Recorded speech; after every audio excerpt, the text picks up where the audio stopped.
At my own baby shower they made me wear a maid's uniform. It suits you, his sister laughed as I poured tea and clicked their photos. I smiled, played along and waited quietly for the envelope to arrive. They thought they were mocking me. They had no idea what I was holding back. I was 8 months pregnant. My feet swollen, my back aching. I should have been resting, but I was setting up chairs for my own baby shower. The morning had started like most others, Cole promising he'd be there to help with preparations. I'd watched him knot his tie in front of the bathroom mirror, his reflection avoiding my gaze when I reminded him about today's importance. "I'll be home by noon, plenty of time," he'd assured me, kissing my forehead like an afterthought. "The Robertson account needs finalizing." The door had closed behind him before I could respond. The hollow echo of his departure felt symbolic, a preview of the day ahead. By 2 o'clock the text came. Caught up with work. Start without me. Sorry, asterisk. So there I was, arranging delicate china teacups with swollen fingers, my lower back screaming in protest as I bent to place name cards at each setting. The baby kicked insistently as if objecting to the exertion. Our first child, and already she seemed more aware than her father of what mattered. The caterers had arrived late. 40 minutes of standing in the doorway scanning the street while mentally recalculating the timeline. Once they finally swept in, they proceeded to rearrange everything I'd spent the morning perfecting. I didn't object. What was the point? This day had never really been about me. The first guests began arriving at 3. Cole's Aunt Marianne offering a lukewarm hug and immediately asking where the restroom was. She didn't comment on the decorations or the spread. She didn't ask how I was feeling. "Cole's not here yet," she'd remarked, not bothering to hide her disappointment. The doorbell rang again. More of Cole's family filtered in. Second cousins I'd met only once at our wedding, his former college roommate and wife who lived across town but never returned our dinner invitations. Their gifts were placed on the designated table, their eyes scanning the room, seeking the person they'd actually come to see. By 3:30, the living room hummed with conversation, none of it directed at me. I refilled water glasses and directed newcomers to the food table. My pink maternity dress, chosen carefully for the occasion, ordered weeks in advance, seemed to render me invisible as I moved between clusters of his relatives. Then Isabel arrived. Cole's sister had a gift for entrances. Conversation paused as she swept in, designer handbag dangling from her wrist, oversized sunglasses perched on her head despite the cloudy day. She air-kissed me, leaving a phantom impression of Chanel perfume and contempt. "The guest of honor," she trilled loud enough to draw all eyes. In her hand was a gift bag, not wrapped in the baby blue or soft pink paper of the other presents, but in stark black with silver tissue spilling from the top. "You'll love it," she smirked, pressing it into my hands. "Open it now." Something in her tone made my stomach tighten. We'd never gotten along, Isabel and I. From the moment Cole had introduced us 3 years ago, she'd made it clear I wasn't what she'd envisioned for her brother. Too ordinary. Too practical. Everything she wasn't. With 20 pairs of eyes on me, I reached into the bag. My fingers closed around fabric, synthetic and stiff. I pulled it out slowly, the black and white material unfurling like a flag of surrender. A maid's uniform, complete with frilly apron and headpiece. The room went silent for one merciful moment before Isabel broke it. "It's just a laugh," she said loud enough for everyone to hear. Her eyes glittered with malice disguised as humor. "You're always so domestic." Someone, Cole's cousin Rachel I think, added from across the room, "It suits her. She's always cleaning up after us anyway." Polite titters rippled through the gathering. I didn't flinch. Didn't allow my face to betray the humiliation crawling up my throat like bile. That I smiled. A practiced, perfect smile that never reached my eyes. "How thoughtful," I said, my voice steady. "Should I try it on?" Isabel's momentary surprise was worth the words I'd forced past my lips. She'd expected tears, perhaps. Or awkward embarrassment. Not compliance. "Well, that would be fun, wouldn't it?" She recovered quickly, looking around for support. Nods and murmurs of agreement followed. I excused myself and took the uniform into the bathroom. Locked the door. Stared at my reflection in the mirror. Cheeks flushed, eyes too bright. My hands trembled as I unbuttoned my carefully chosen dress, my stomach twisting with an emotion deeper than anger. The uniform was slightly too small, of course. The zipper strained across my pregnant belly. The hem rode up above my knees. I looked ridiculous, a caricature of servitude and impending motherhood combined. The baby kicked again, harder this time. I know, I whispered, placing my palm against the taut skin. This isn't who we are. When I emerged, there was a collective intake of breath, followed by laughter. Someone took a picture, the flash momentarily blinding me. Cole's mother pressed her lips together in what might have been disapproval, but she said nothing. You're such a good sport, they cooed, raising wine glasses while I poured tea into their cups. I moved among them in that demeaning costume, taking their photographs when asked, cutting the cake they didn't help serve, collecting discarded napkins and empty plates. No one offered help. Not a single person stood to assist the 8 months pregnant woman in a mockery of a uniform. Not Cole, who'd finally arrived halfway through, offering vague apologies and accepting a beer from his father. Not his mother, who'd raised 4 children but couldn't seem to remember the discomfort of late pregnancy. Certainly not Isabel, who watched it all with thinly veiled satisfaction. My baby kicked relentlessly now, as if to say, "You don't belong here." As if she already understood what had taken me too long to see. But I stayed calm, serene even, because beneath the humiliation was a strange sense of clarity.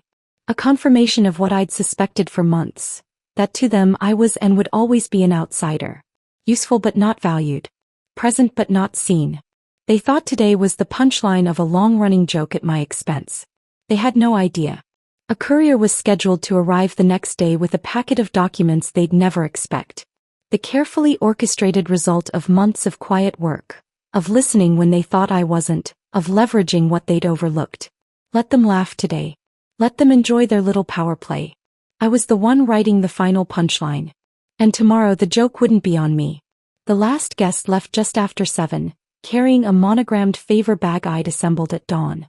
I closed the door behind them, leaning against it for a moment, still wearing that ridiculous uniform.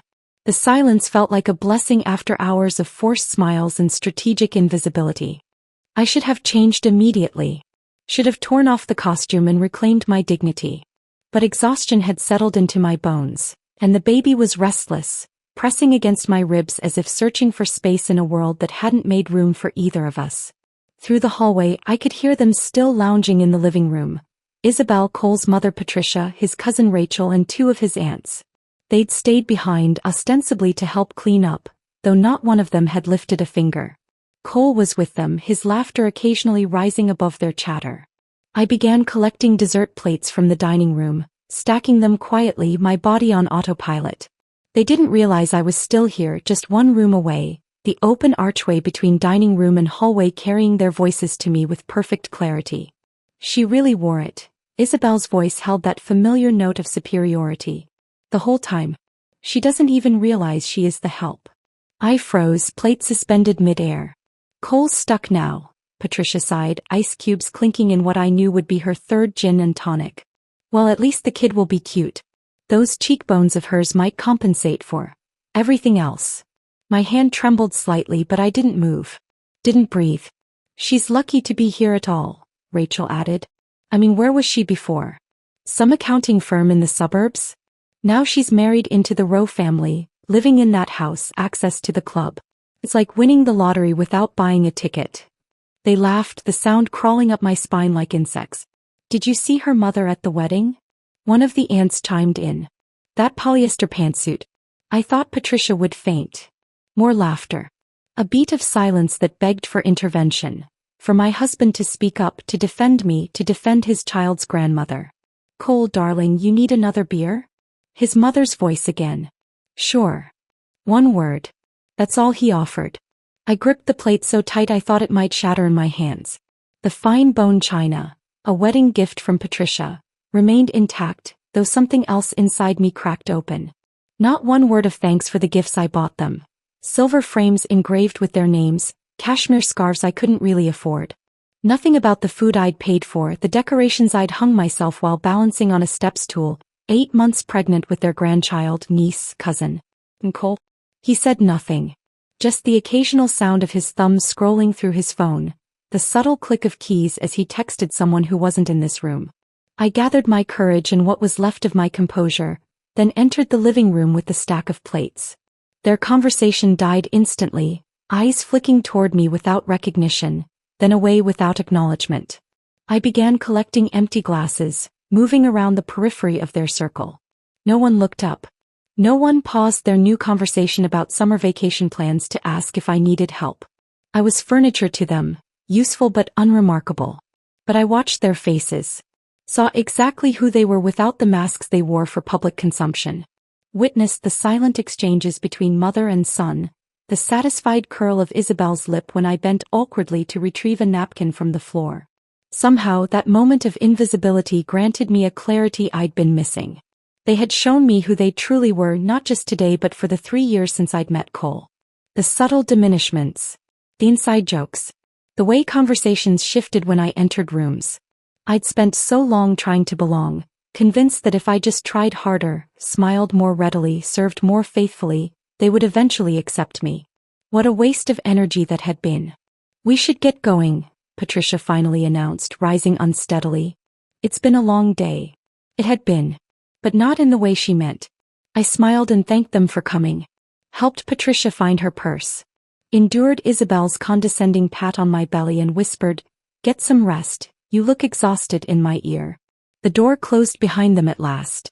Cole mumbled something about taking a shower and disappeared upstairs, leaving me alone with the debris of the day, crumpled napkins, half-eaten cake, the evidence of my humiliation strewn across our home. I changed out of the uniform at last, folding it neatly and placing it on my dresser. Not to discard but to keep. A reminder of this day. Of what they thought of me. Of what I would never allow myself to become. That night, while Cole slept soundly beside me, his breathing deep and untroubled, I slipped out of bed and padded to my home office. The soft glow of my laptop illuminated the darkness as I pulled up the legal documents again. The silent transaction I'd made months ago. The one Cole had been too busy to review when I'd mentioned it casually. His family's export company had needed additional funding for an expansion into new markets. A cash infusion to secure a major contract that would triple their footprint in Southeast Asia. I had money, not from winning some metaphorical lottery as Rachel had suggested, but from years of careful saving and a modest inheritance from my grandmother. When Cole mentioned the company's cash flow issues at dinner one night, I'd offered a solution. "Let me help," I'd said. "Consider it an investment in our future." He'd kissed my cheek absently. "That's sweet, but it's complicated business stuff. Dad will figure it out." But I knew before he did that his father wouldn't figure it out. The company's books had been mismanaged for years, something I'd noticed when Cole had asked me to look over some tax documents the previous spring. My accounting background may have been from some firm in the suburbs, but numbers told clear stories to those who knew how to read them. I made a call to James Werner, an old colleague who'd moved into corporate law. Outlined what I wanted to do, what I needed in return. I didn't ask for credit, just control. A percentage signed over quietly, hidden among routine paperwork. Legitimate, binding, and completely unexpected. They didn't read it carefully. Why would they? The documents came from their own legal team with just one additional page inserted among the standard clauses. A page that transferred 30% ownership directly to me, with options for more based on future performance metrics. After all, to them I was just Vanessa, the maid in the family photo. The wallpaper in their perfect family portrait. The woman who served tea in a costume for their amusement. I closed the laptop, the blue light fading to darkness. Tomorrow the courier would arrive with confirmation of everything I'd set in motion. Tomorrow they would begin to understand what I'd always known. I wasn't just part of their family. I was about to become part of their legacy. Morning arrived with a text message from Patricia. Casual lunch at our house, 1 p.m. To celebrate yesterday's lovely shower. Nothing fancy. I stared at my phone screen, thumb hovering over the keyboard. The implicit command masquerading as an invitation was typical. No consideration for my schedule, my comfort, or the fact that I'd been on my feet for hours the day before. Cole emerged from the bathroom, towel wrapped around his waist. "Mom invited us for lunch," he said, not a question. "I know. She texted me." He nodded as if that settled everything. "We should be there by 1. I placed my phone on the nightstand. "I have some errands to run first. I'll meet you there." A flicker of annoyance crossed his face. "Can't you do them later? Mom likes when we arrive together." "I'll be there," I replied, voice calm, giving away nothing of what stirred beneath. Just a bit late. He didn't press further. Didn't ask about my errands or offer to accompany me. Just shrugged and turned to his closet, the conversation already forgotten. I dressed carefully that morning. Not in the designer labels Isabel favored or the country club casual Patricia preferred, but in something deliberately understated. A soft cream blouse, tailored gray slacks and simple flats. I applied neutral makeup, pulled my hair back into a low ponytail. Nothing flashy. Just composed. The courier arrived precisely at 10 as arranged. The young woman in the crisp uniform handed me the padded envelope with a smile and wished me a good day. She had no idea what the envelope contained, no concept of how it would reshape an entire family dynamic within hours. I signed for it, checking the contents one last time before sealing it again. Everything was in order. The ownership documents, the transfer agreements, the board position appointments. All legal, all binding, all irreversible. I tucked the envelope into my handbag and headed out, not to Patricia and Richard's home, but to the small patisserie downtown where I'd ordered a special cake. Another gift, though not one they'd expect or appreciate. The shop owner greeted me warmly, bringing out the simple chocolate torte I'd requested. No baby-themed decorations, no cutesy messaging. Just elegant dark chocolate with a single gold leaf garnish. Special occasion? She asked as she boxed it carefully. You could say that, I replied. A change of management. By the time I pulled into the circular driveway of the Rowe family estate, it was nearly 2. Cars lined the approach. More than just family, I noted. Friends, business associates, the inner circle that gathered for these impromptu displays of affluence and connection. I took a deep breath before exiting my car, centering myself.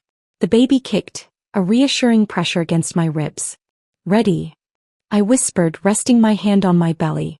The answering flutter felt like affirmation. Approaching the grand entrance with cake box in one hand and purse in the other, I rang the bell instead of using my key. A subtle declaration that I was no longer simply walking into their domain on their terms. The housekeeper answered, surprise flickering across her face. Mrs. Rowe. They're all in the garden. Should I take the cake? No thank you, Maria. I'll bring it through. I moved through the house I'd visited hundreds of times in the 3 years since meeting Cole, past the formal dining room where I'd endured countless stilted family dinners, through the sunroom where Isabel had once accidentally spilled red wine on my white dress just before family photos. Voices and laughter drifted in from the flagstone patio. Through the French doors, I could see them all lounging in the spring sunshine, Isabel holding court in a flowing sundress, Patricia refilling wine glasses, Cole engaged in conversation with his father and 2 men I recognized as board members of Rowe Exports. I paused, observing them unnoticed for a moment. They looked so comfortable in their entitlement, so secure in their positions. That would change in approximately 10 minutes. The sealed envelope was already on the gift table by the patio doors, placed there earlier by Maria at my request. Neatly labeled with the Rowe Exports logo and the word confidential, in discreet lettering. I pushed open the door. The conversation didn't immediately stop this time. A few heads turned, casual acknowledgements, nothing more. I set the cake box on the refreshment table and moved toward Cole, who offered a perfunctory kiss on the cheek. You missed the appetizers, he murmured as if this were my greatest concern. I brought dessert, I replied, gesturing toward the box. Isabel approached, champagne flute in hand. Vanessa, finally. We were beginning to think you were too tired from all that serving yesterday. She laughed, glancing around to ensure her audience appreciated the reference. I smiled. Not at all. I had important business to attend to. Business? She raised a perfectly shaped eyebrow. How mysterious. Patricia joined us, martini in hand despite the early hour. Darling, you look exhausted. Sit down before you fall down. She gestured vaguely toward an empty chair at the edge of the gathering. Actually, I said, I brought something I think everyone should see first. I moved toward the gift table, aware of eyes tracking my movement. Isabel followed, curiosity piqued. Another gift. Vanessa, you're too much. She reached for the envelope, laughing. Vanessa's probably written us another thank you note. She's always so proper. I remained silent as she broke the seal and extracted the documents, her expression shifting from amusement to confusion. She flipped through the pages, brow furrowing. This isn't a card, she said, voice faltering. It's legal documents? The change in her tone drew attention. Cole walked over, extending his hand. Let me see that. He took the papers, scanning them with increasing disbelief. His eyes widened, jaw tightening. This says Vanessa has controlling interest in Roe Exports now. The buzz of conversation died. Everyone turned to me. I nodded, meeting their stares with calm certainty. Yes. When the company needed funding last year, I used part of my inheritance to cover the shipment gap. In return, I asked for equity. It was signed. Notarized. Richard Roe, Cole's father, pushed to his feet, face flushing. You. I followed the rules, I said, cutting him off. And your lawyer. He approved it all. The silence that followed was exquisite, thick with shock and dawning comprehension. Patricia's martini glass trembled slightly in her grip. One of the board members began flipping frantically through the document pages. Isabel looked like she might be sick, her carefully maintained composure cracking.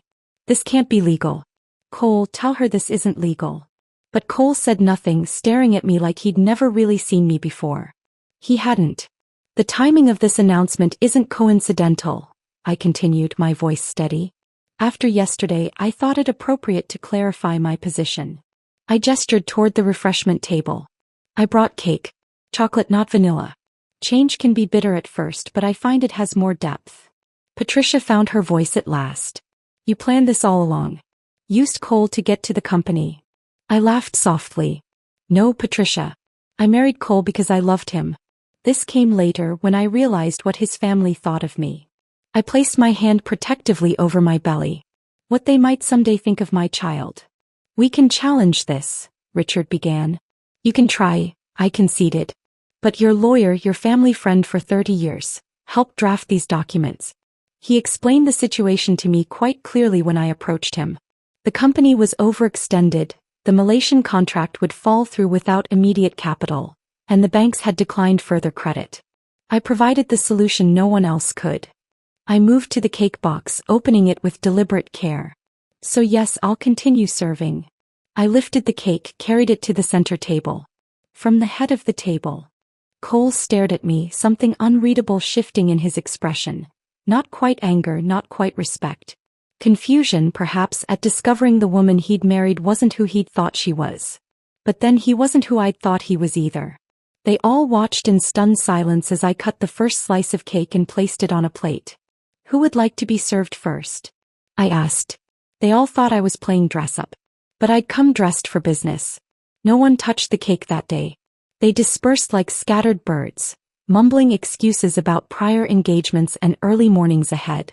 I ate a single slice alone at the patio table, savoring each bite while Patricia instructed Maria to wrap the rest for later. It was never served again. The drive home with Cole was silent, a vacuum of unspoken accusations filling the space between us. He gripped the steering wheel so tightly his knuckles blanched white, jaw working as if chewing through responses and discarding them one by one. Were you ever going to tell me? He finally asked as we pulled into our driveway. I considered the question. Would you have listened if I had? He had no answer for that. Within days the tone changed at Roe Exports. The corner office that had belonged to Richard for 30 years now held a nameplate reading Vanessa Roe, Executive Director. The title had been my lawyer's suggestion. Less antagonistic than so he'd advised but clear in its authority. Meetings started without Cole, who found himself increasingly sidelined. Not by my directive but by his own retreat. He'd begun arriving late, leaving early, contributing little when present. His colleagues responded accordingly. I had full access to all financials, shipment records, vendor logs, the complete anatomy of a company that had been mismanaged for years despite its potential. The numbers told a story of nepotism, outdated practices, and missed opportunities. Most revealing were the marketing expenditures under Isabel's supervision. Her creative campaigns were bleeding money, lavish product launches at exclusive resorts, influencer partnerships with minimal returns, vanity projects thinly disguised as brand development. I called for a comprehensive review of the marketing department. The department heads shifted uncomfortably in their chairs as I walked them through spreadsheets projected on the conference room wall. These 4 campaigns, I indicated the highlighted rows, represent 30% of our annual marketing budget with a return of less than 5%. Isabel's face flushed dark beneath her perfect makeup. Those are relationship-building investments, she insisted. You can't measure everything in immediate returns. Actually, I replied, sliding a document across the table, we can and should. This is a revised budget proposal. I'll need implementation plans by Friday. She snatched the papers, scanning them with narrowing eyes. This is ridiculous. You're cutting my departmental budget by 40%. I'm reallocating resources to areas with demonstrated returns, I corrected. The Digital Expansion Initiative and the Asia-Pacific Trade Show presence will receive the difference. This is sabotage, she hissed, throwing the proposal down. You're deliberately undermining my work. The room fell silent, all eyes shifting between us. This isn't personal, Isabel. My tone remained even. It's business. She pushed back her chair, standing abruptly. You're not a businesswoman, she spat. You're a glorified accountant who manipulated her way into power. I didn't rise, didn't match her volume or emotion. No, I said, meeting her gaze steadily. I'm your boss. The words hung in the air between us, simple and irrefutable. I didn't fire Isabel that day. I didn't fire anyone during those first crucial weeks. I didn't need to. Instead, I simply tightened the reins that had been dangling loose for too long. Cut unnecessary expenses. Implemented reporting structures.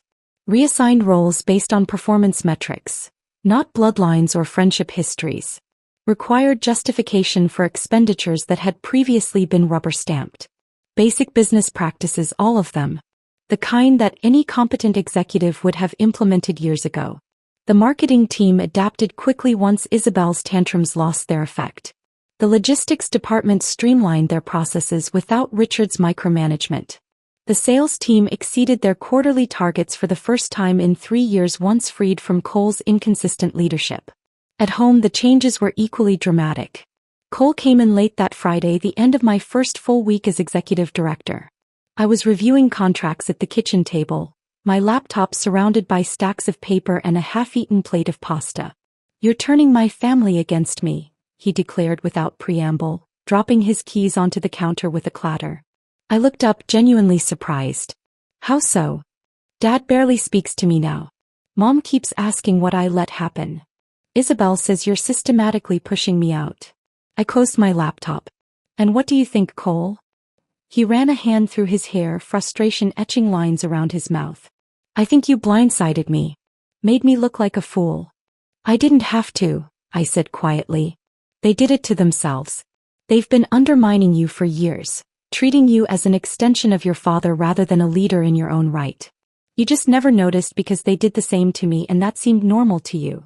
Something shifted in his expression. A flicker of recognition quickly submerged beneath resentment.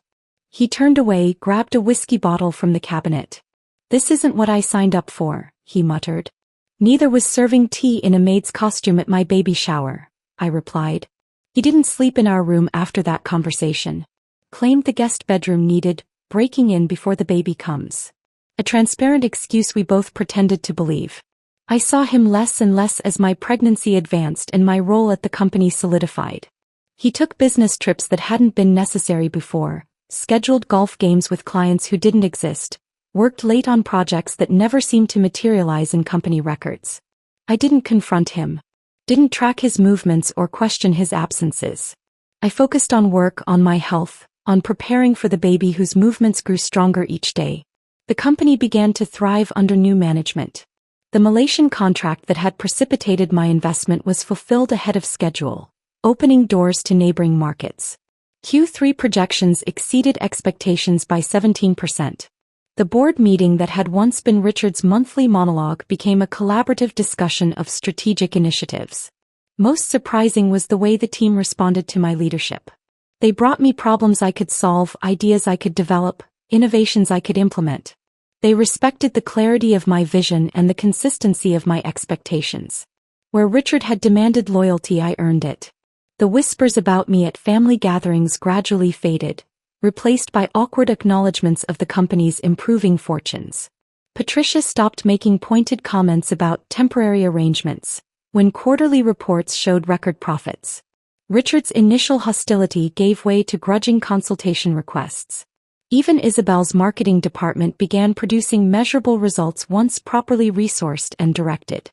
Because I wasn't showing off. I wasn't flexing power for its own sake or demanding recognition. I was showing results. Implementing systems that worked. Making decisions based on data rather than dynamics. The same woman they had laughed at in a maid's uniform was now the one signing off on their paychecks, approving their budgets, evaluating their performance. And I didn't raise my voice once. Didn't need dramatic confrontations or public humiliations to establish my authority. I simply stopped asking for respect and took my seat at the head of the table. The contractions began during a quarterly review meeting. A sudden tightening that made me pause mid-sentence, hand instinctively moving to my belly. I recovered quickly, continuing my assessment of the international shipping projections while the sensation ebbed. But 20 minutes later, when it returned with greater intensity, I knew. "Are you all right?" Richard asked, noticing my sharp intake of breath. A note of genuine concern in his voice, the first I'd heard directed toward me in all our years of knowing each other. "I think my labor has started," I replied, keeping my voice measured despite the wave of discomfort. "Let's adjourn for today. Martin, can you distribute the updated forecast models by email?" The room erupted in a flurry of movement and exclamations. Someone offered to call an ambulance. Another suggested carrying me to a car. I declined both, walking steadily to my office to collect my hospital bag, packed weeks ago, always ready. My assistant Claire insisted on driving me. "I'll call Cole," she said, helping me into her car. I nodded, breathing through another contraction. "Tell him to meet us at Memorial Hospital. Dr. Winters is my obstetrician." Cole didn't answer her first 3 calls. When he finally picked up, I could hear his voice through the speaker, distorted but dismissive. "I'm in the middle of something. Can it wait?" "Your wife is in labor," Claire replied bluntly. "Pause. Right now. But she's not due for another week." "Babies don't follow schedules," I remarked dryly between breaths. "I'm stuck at this client meeting in Westport," he said. "I can't just leave. I'll be there as soon as I can, okay?" The call ended before I could respond. Claire glanced at me, concern and indignation warring on her face. "Should I call someone else for you? Your mother, maybe?" I shook my head. My mother lived 3 states away, battling her own health issues. We'd agreed months ago that she wouldn't try to make it for the birth. "I'll be fine on my own." The contractions intensified as we arrived at the hospital. By the time I was settled in the delivery room, they were coming every 4 minutes. The nurses moved efficiently around me, checking monitors, adjusting equipment, offering encouragement. My phone buzzed on the side table. Isabel's name appeared on the screen with a text. "Let us know when she's here." I didn't reply. Didn't have the energy or inclination to engage with performative interest now. Instead, I surrendered to the rhythm of my body, the ancient knowledge awakening in my cells. Time compressed and expanded. The pain reached crescendos I hadn't imagined possible, then receded enough to let me gather strength for the next wave. The medical team guided me with calm professionalism, their voices anchoring me when I felt adrift in sensation. "You're doing beautifully," my doctor assured me. "The baby's heart rate is perfect. You're almost there." No one held my hand. No one mopped my brow or whispered words of comfort in my ear. But in that absence, I found a strange kind of peace. A recognition that I was doing this on my own terms without pretense or obligation. Just as I'd been running the company. Just as I'd been preparing for motherhood. At 8:17 p.m., after 6 hours of labor, my daughter arrived in a rush of release and relief. The sound of her first cry pierced me deeper than any pain had, reorganizing my cells, realigning my priorities in an instant. "Here she is," the doctor announced, placing her on my chest. A beautiful, healthy girl. She was wet and warm against my skin, her tiny body vibrating with the force of her cries. Then she opened her eyes and the room fell away. Dark blue, almost black in the dim light, they locked onto mine with startling clarity. She quieted immediately, a look of intense concentration on her perfect face. She was quiet, strong, alert, just as I had hoped. Just as I needed her to be in this world that wouldn't always welcome her. I held her close, counting fingers and toes, memorizing the curve of her ear, the bow of her lips. "You'll never serve people who don't see your worth," I whispered against her downy head. "You'll never diminish yourself to fit their expectations." The nurses took her briefly to complete their assessments, then returned her wrapped in a soft blanket. We were moved to a recovery room as evening deepened into night.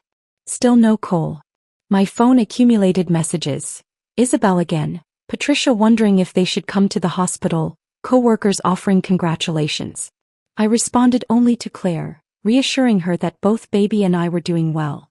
It was nearly midnight when Cole finally arrived, still in his business suit, a hastily purchased bouquet of roses clutched in his hand. His tie was loosened, hair disheveled as if he'd been running his fingers through it repeatedly. "I'm sorry," he said, hovering in the doorway. "The meeting ran long and then traffic was a nightmare."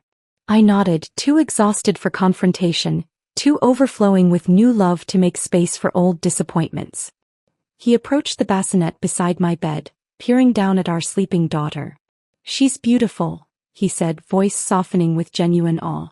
"You did great." I let him hold her when he asked, watching as he awkwardly cradled her against his chest. His eyes filled with tears that surprised us both. "What should we name her?" he asked. "Eleanor," I replied. The name I'd chosen months ago but never shared. "It means bright, shining one." He nodded, studying her face. "Eleanor Rowe. It's perfect." I didn't correct him, didn't add the middle name, Grace, my grandmother's name, that would appear on her birth certificate. I didn't look at him as he gently rocked our daughter, didn't acknowledge the sudden tenderness that seemed to transform him. Because it was too late for such transformations. Too late for the partnership we might have shared, the family we might have been. The night nurse came in with a clipboard. "I need your visitor list," she explained. "Who's allowed to see mom and baby?" I provided her with 3 names. Claire, my friend Jenna, my cousin Michael. "What about family?" she asked. "I understand baby's grandmother and aunt are in the waiting room." I stilled. "They're here? Now?" Cole nodded. "I called them on my way over." "They can't come in," I said firmly. "No Isabel. No Cole's mother. No extended family." The nurse glanced between us, sensing the tension. "But they're waiting outside," she said. "They've been here for hours." "They can wait forever," I replied, my voice quiet but resolute. "I don't want them here." Cole's expression hardened. "Vanessa, that's not fair. They just want to meet their granddaughter, their niece." I wasn't being cruel. I was being clear. They didn't celebrate my pregnancy, they mocked it. They didn't lift me when I needed support, they laughed at me. And now they don't get to witness my joy or claim connection to my daughter when it's convenient. "Our daughter," Cole corrected. "Yes," I agreed. "And as her mother, I get to decide who holds her when she's less than 6 hours old." He left without another word, presumably to deliver the news to his waiting family. I didn't ask what they said, how they reacted. For once, their opinions, their feelings, their expectations meant nothing compared to the perfect weight of Eleanor in my arms. The next morning, I sent them each a thank you card that I'd prepared weeks earlier.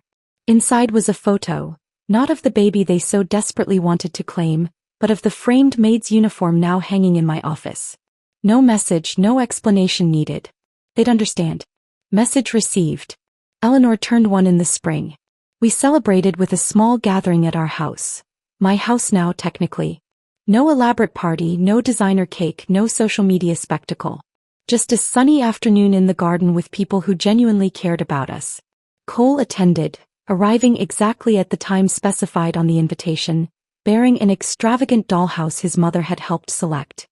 He played the role of devoted father for precisely 2 hours, then excused himself for a quick call that everyone understood would not be quick at all. "Vanessa," he said before leaving, pulling me aside in the kitchen. "Mom and Dad are asking when they can see Eleanor again. It's been 3 weeks." I continued slicing strawberries for the dessert platter. "They're welcome to join your regular Saturday visits anytime. You know that. But not alone. Not without me present." A note of frustration etched his voice. I set down the knife, meeting his gaze directly. "That's correct." He ran a hand through his hair, a gesture that once made my heart flutter, now just a familiar signal of impending complaint. "This isn't sustainable. They're her grandparents." "Yes," I agreed. And they'll treat her with respect or they won't see her. It's quite simple. Later that week I overheard Patricia at a charity function, voice pitched to Carrie across the ladies' room. Vanessa turned cold after having the baby. Postpartum does terrible things to some women. Isabel, never far from her mother's side these days, added, she uses the baby as leverage. Won't let them have a relationship with their own granddaughter unless it's on her terms. Poor Cole, sighed a third voice I didn't recognize. Trapped between his child and his family. I stepped out of the stall, watching their reflections freeze in the ornate mirror as they registered my presence. Without a word, I washed my hands, reapplied my lipstick and walked out. Their narrative was nothing new. 4 months, they'd been spinning versions of the same story. Casting me as the villain, Cole as the victim, themselves as the wronged innocents. Creating a reality where I was the outsider who'd manipulated my way into their family, then turned cruel and controlling. But the truth is simple, I woke up. I woke up to what they truly thought of me. Woke up to the dynamics I'd been tolerating. Woke up to the reality that no amount of accommodation or effort would ever make me one of them. And more importantly, that I no longer wanted to be. I no longer needed approval from people who offered only mockery disguised as inclusion. No longer measured my worth against their arbitrary standards. No longer contorted myself to fit the narrow role they'd assigned me. Instead, I built something real. Created solid policies that transformed Roe exports from a family fiefdom into a modern, competitive business. Negotiated contracts that expanded our markets across 3 continents. Implemented management systems that increased efficiency while reducing employee turnover. The company became profitable again, not marginally but substantially. The board that had once viewed me with suspicion now sought my input on long-term strategy. Industry publications that had never mentioned Roe exports began featuring our innovative approaches to supply chain management and international logistics. Most importantly, I raised a daughter who would never serve tea in a costume for laughs. Would never smile through humiliation to keep peace. Would never measure her worth through others' approval. Eleanor grew into a spirited, confident toddler with my analytical mind and Cole's easy charm. The best of both of us, but somehow entirely her own person. She approached the world with a curiosity untainted by insecurity, unfolding into herself with a certainty I envied and protected fiercely. I left Cole eventually. The end came not in a dramatic confrontation but in a series of quiet realizations that our marriage had become a hollow performance. The legal separation was finalized when Eleanor was 18 months old. The divorce 6 months after that. I don't understand, he said during our final mediation session. We could have fixed this. No, I replied. We couldn't. Because you never saw what was broken. We established a co-parenting arrangement that prioritized Eleanor's well-being over our complicated history. He saw her on weekends, took her to the zoo, read her bedtime stories about brave princesses who saved themselves. I didn't argue when he occasionally brought her to family gatherings, didn't police his time with her. Eleanor returned from these visits with stories about Grandma's big house and Auntie Belle's funny dogs, but never with the diminished spirit I'd once feared. Because she knew who she was. And more importantly, she knew she was loved, wholly, unconditionally, without expectation of performance or gratitude. Isabel's trajectory followed a different path. After a particularly disastrous quarter for her marketing department, the board, acting on my recommendation, eliminated her position entirely, redistributing her responsibilities among more qualified team members. She landed at a competing firm, though landed suggests more grace than her lateral move to a junior position actually involved. We encountered each other occasionally at industry events. Her smile tightened when she saw me, her handshake just slightly too firm. I returned both with professional courtesy, never acknowledging the history between us unless directly referenced. And people did reference it. Colleagues who'd heard rumors. New employees curious about the framed maid's uniform hanging in my office. They'd ask if the stories were true, if I'd really worn it, if I kept it as some kind of trophy. I would smile. Of course I did. Because that uniform, ridiculous as it was, represented a turning point. It hung now in my home office, positioned deliberately beside my first CEO award from the International Trade Association. Not out of spite or lingering resentment. Not as a reminder of humiliation or anger. But as a testament to transformation. They thought they stripped me of dignity that day. Thought they put me in my place, defined my worth, established the hierarchy that would govern our relationship forever. But in reality they handed me the key to everything I now possessed: clarity, purpose, resolve. The costume they meant as mockery became the catalyst for my reinvention, the moment when pretense fell away and truth emerged. All I had to do was recognize the opportunity hidden within the insult. All I had to do was stop playing a role that diminished me. All I had to do was claim the power that had always been mine. Put down the tray. And pick up the pen. The pen that signed contracts and approved budgets. The pen that drafted policies and wrote performance reviews. The pen that eventually signed divorce papers and custody agreements. The pen that wrote a new story, not just for me but for my daughter. A story where tea is served only by choice, never by obligation. Where costumes are for play, never for mockery. Where worth isn't determined by others' perceptions but by internal compass. Where the final punchline belongs to those who refuse to remain the joke. If this story of sweet revenge had you on the edge of your seat, smash that like button right now. My favorite part was when Vanessa revealed her controlling interest in the family business, turning their celebration cold with those legal documents. What was your favorite moment? Drop it in the comments below. If you enjoyed Vanessa's journey from wearing a maid's uniform to taking her seat at the head of the table, make sure to subscribe and hit that notification bell. I share new revenge stories every week where the underestimated always get the last laugh. On our anniversary yacht party, he raised his glass to freedom from my gold digger. His parents cheered. Guests laughed. I smiled, stood up in my dress and said, "Enjoy the view while you can." By sunset, his smile was gone, and so was everything he took for granted. The phone rang at 3:47 a.m. on a Tuesday, and I knew before I answered that my world was about to shatter. "He's gone," Emma whispered through the speaker, her voice so broken I barely recognized it. "Everything's gone." I sat up in my cramped studio apartment, cold sweat already beading on my forehead. My sister Emma, brilliant, unstoppable Emma, hadn't called me crying since we were kids. She was the one who fixed things, who had answers, who made plans that actually worked. "What do you mean gone?" I asked, though part of me already knew. "Brandon. He took everything. The house, the business accounts, even Lily's college fund. The lawyers are saying I signed papers, but I never." Her voice cracked completely. "I can't even afford to fight this." Before we continue, I want to thank you for joining me in sharing stories of justice and resilience. If you believe that financial abusers should be held accountable, please consider subscribing. It's free and helps us reach more victims who need to hear this. Now let's see how this revenge unfolds. I was 21 the day I watched my sister lose everything, and I'll never forget the sound she made when she tried to explain how it happened. It wasn't crying. It was the sound of someone's spirit breaking in real time. Emma had always been the smart one in our family. While I was struggling through community college, she was building a successful marketing consultancy from scratch. She had ambition that burned bright enough to light up entire rooms.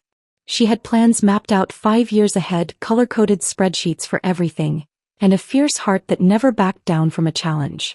After her messy divorce from Lily's father, she'd wanted a fresh start. A chance to build something beautiful for herself and her 8-year-old daughter.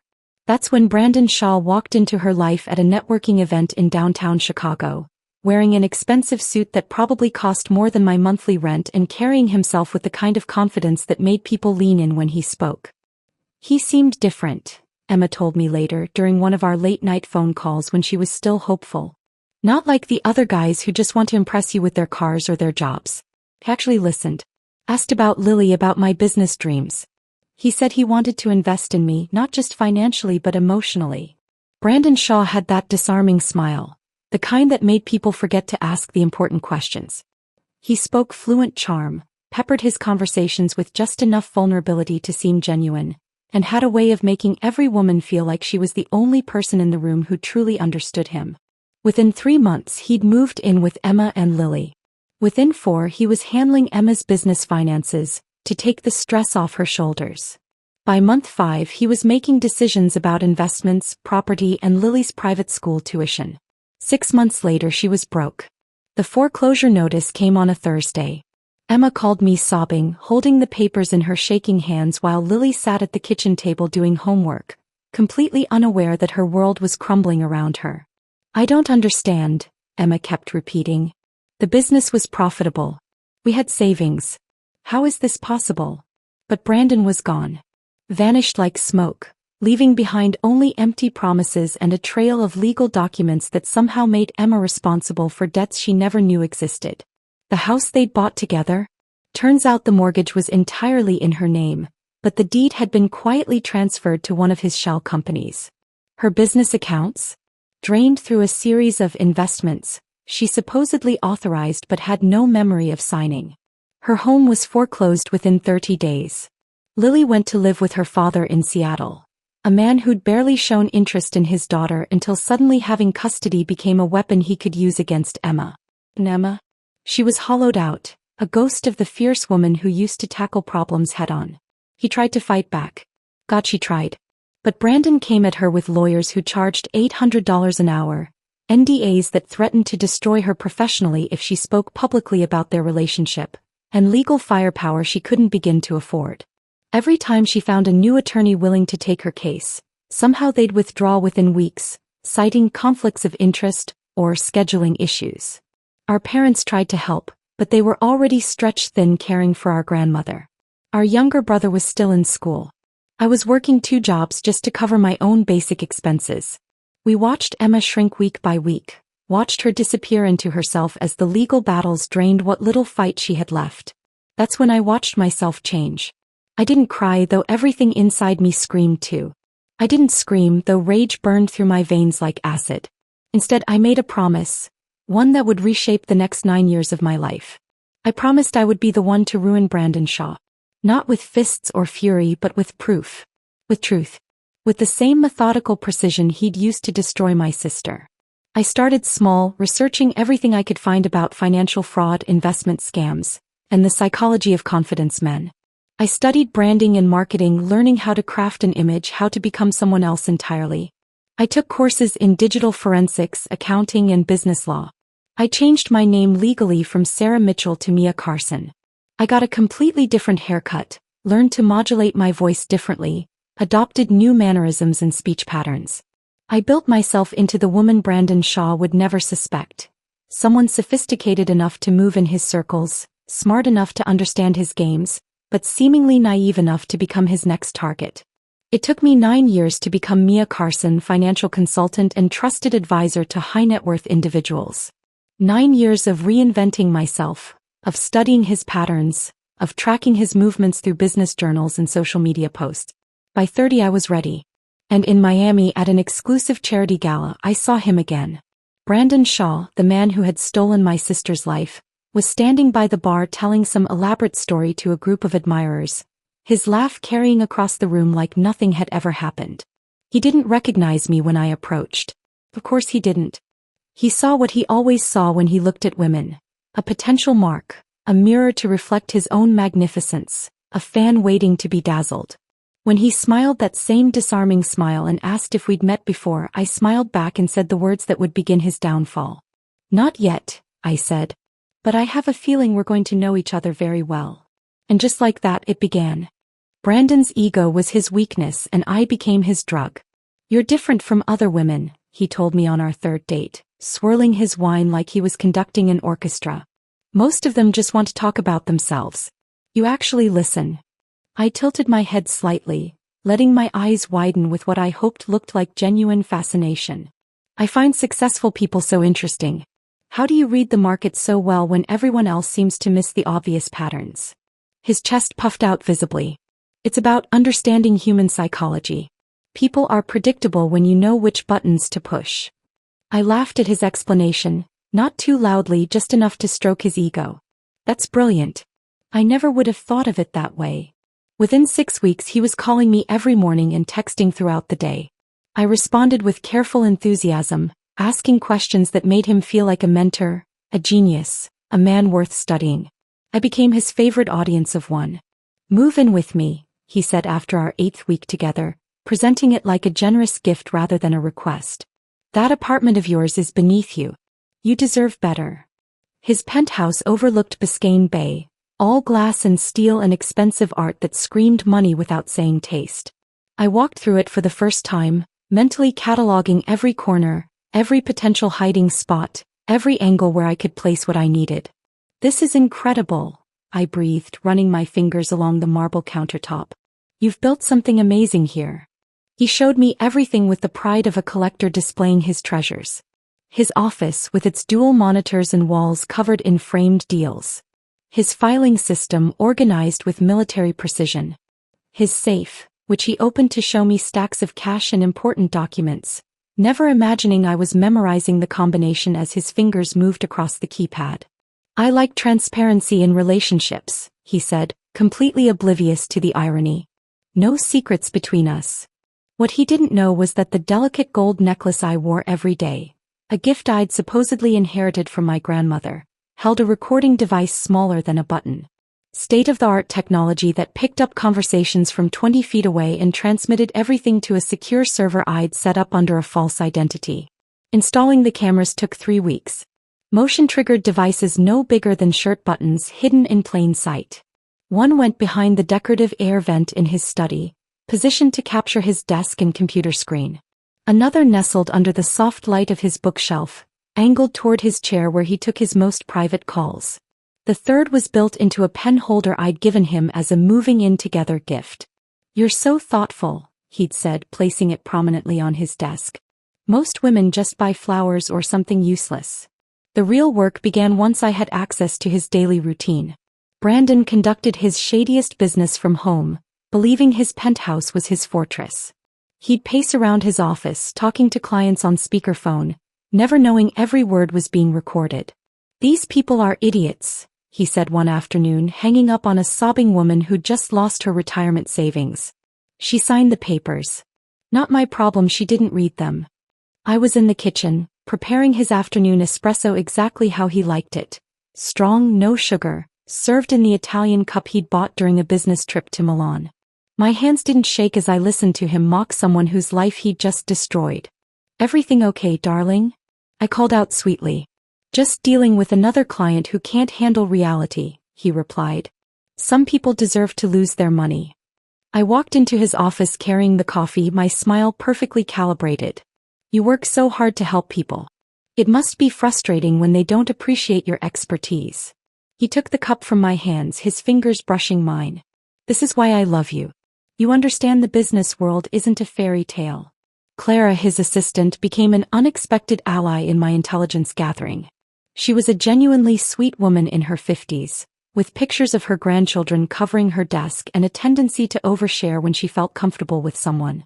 "I've been bringing her coffee every Tuesday," I told Brandon one evening. "She seems lonely since her husband passed." "Good," he said, not looking up from his tablet. "Keep her happy. She knows where all the bodies are buried." I started showing up at his office with lattes for Clara, asking about her kids, remembering details about her life that made her light up with gratitude. She began confiding in me about work stress, about clients who called screaming, about the strange hours Brandon kept and the mysterious meetings that weren't on his official calendar. "He's lucky to have you," she told me one afternoon, adjusting her reading glasses. "Most of his girlfriends never lasted more than a few months. You're the first one who seems to actually care about his work." The investors' wives were harder to crack, but I played the role of the admiring new girlfriend perfectly. At cocktail parties and charity events, I asked questions about their husband's success, complimented their jewelry, remembered their children's names. They began including me in group chats and lunch invitations, treating me like Brandon's latest accessory while sharing gossip about business deals and family drama. Even Marcus, Brandon's IT consultant, began trusting me after I helped him troubleshoot his daughter's college application essays. He started explaining the security systems to me, proud to show off his technical knowledge to someone who asked intelligent questions. "Your boyfriend's really paranoid about data security," Marcus told me one day while updating Brandon's firewall. "He's got encryption layers that would make the government jealous." "He's just careful," I replied, handing him a bottle of water. "Smart people protect their assets." Nobody noticed I was always listening, always watching, always filing away every detail for later use. The breakthrough came 4 months into our relationship. Brandon had been drinking wine after a particularly successful day, relaxed and talkative in a way that made him careless. "You know what I love about you?" he said, pulling me closer on the couch. You're not judgmental. Most women get all moral about business. I curled against his side, playing with the buttons on his shirt. I think people are too naive about money. Sometimes you have to be creative to get ahead. Exactly. He sat up straighter, animated by finding someone who seemed to understand his worldview. Like this one time, I borrowed money from my college roommate's dad for a business investment. Never paid it back, obviously. The old man was loaded anyway. I laughed softly like he'd shared a charming anecdote. That's resourceful. I actually did something similar once. Borrowed money from a friend and never paid it back. I felt bad about it, but... Don't feel bad, he said, his eyes lighting up with approval. Good girl. That's how you win. Morals are for losers who stay poor. That night I lay awake next to him, recording his steady breathing, knowing I'd just captured something priceless. Not just his words but his philosophy. His complete lack of conscience laid bare in a moment of wine-fueled honesty. 6 months later he proposed to me on a yacht in the Bahamas, sunset painting the sky in shades of gold and crimson behind him. The ring was enormous. A blood diamond, though he'd never admit it, and he presented it like he was offering me the crown jewels. Marry me, he said, dropping to one knee on the deck. Let's make this official. I said yes and I cried. Real tears streaming down my cheeks as he slipped the ring onto my finger. He thought I was crying because I was happy, because I was overwhelmed by his grand gesture and the promise of a luxurious future together. But I was crying because I knew that marriage would give me access to his passwords, his accounts, his deepest secrets. I was crying because after all these months of careful planning, I was finally close enough to destroy him. Back home, I waited until Brandon fell asleep before walking to my laptop. I opened my encrypted email and composed a message to Gerald, my private investigator. The subject line was simple: update. The message was even simpler: we're engaged. His response came within minutes: excellent. Phase 2 begins now. The wedding was small, intimate, exactly how Brandon wanted it. Just his parents, a few business associates, and the minimal legal witnesses required. I'd suggested inviting my family, but he dismissed the idea with a wave of his hand. Keep it classy, he said. Your people wouldn't understand the lifestyle we're building. The marriage certificate was barely dry when everything shifted. Suddenly, I had legal access to accounts I'd only glimpsed before. Joint credit cards arrived in the mail with my new name embossed in gold letters. He added me to his business insurance policies and listed me as an emergency contact on forms I'd never seen. Welcome to the big leagues, Mrs. Shaw, he said, handing me a black American Express card. Now you can finally dress the part.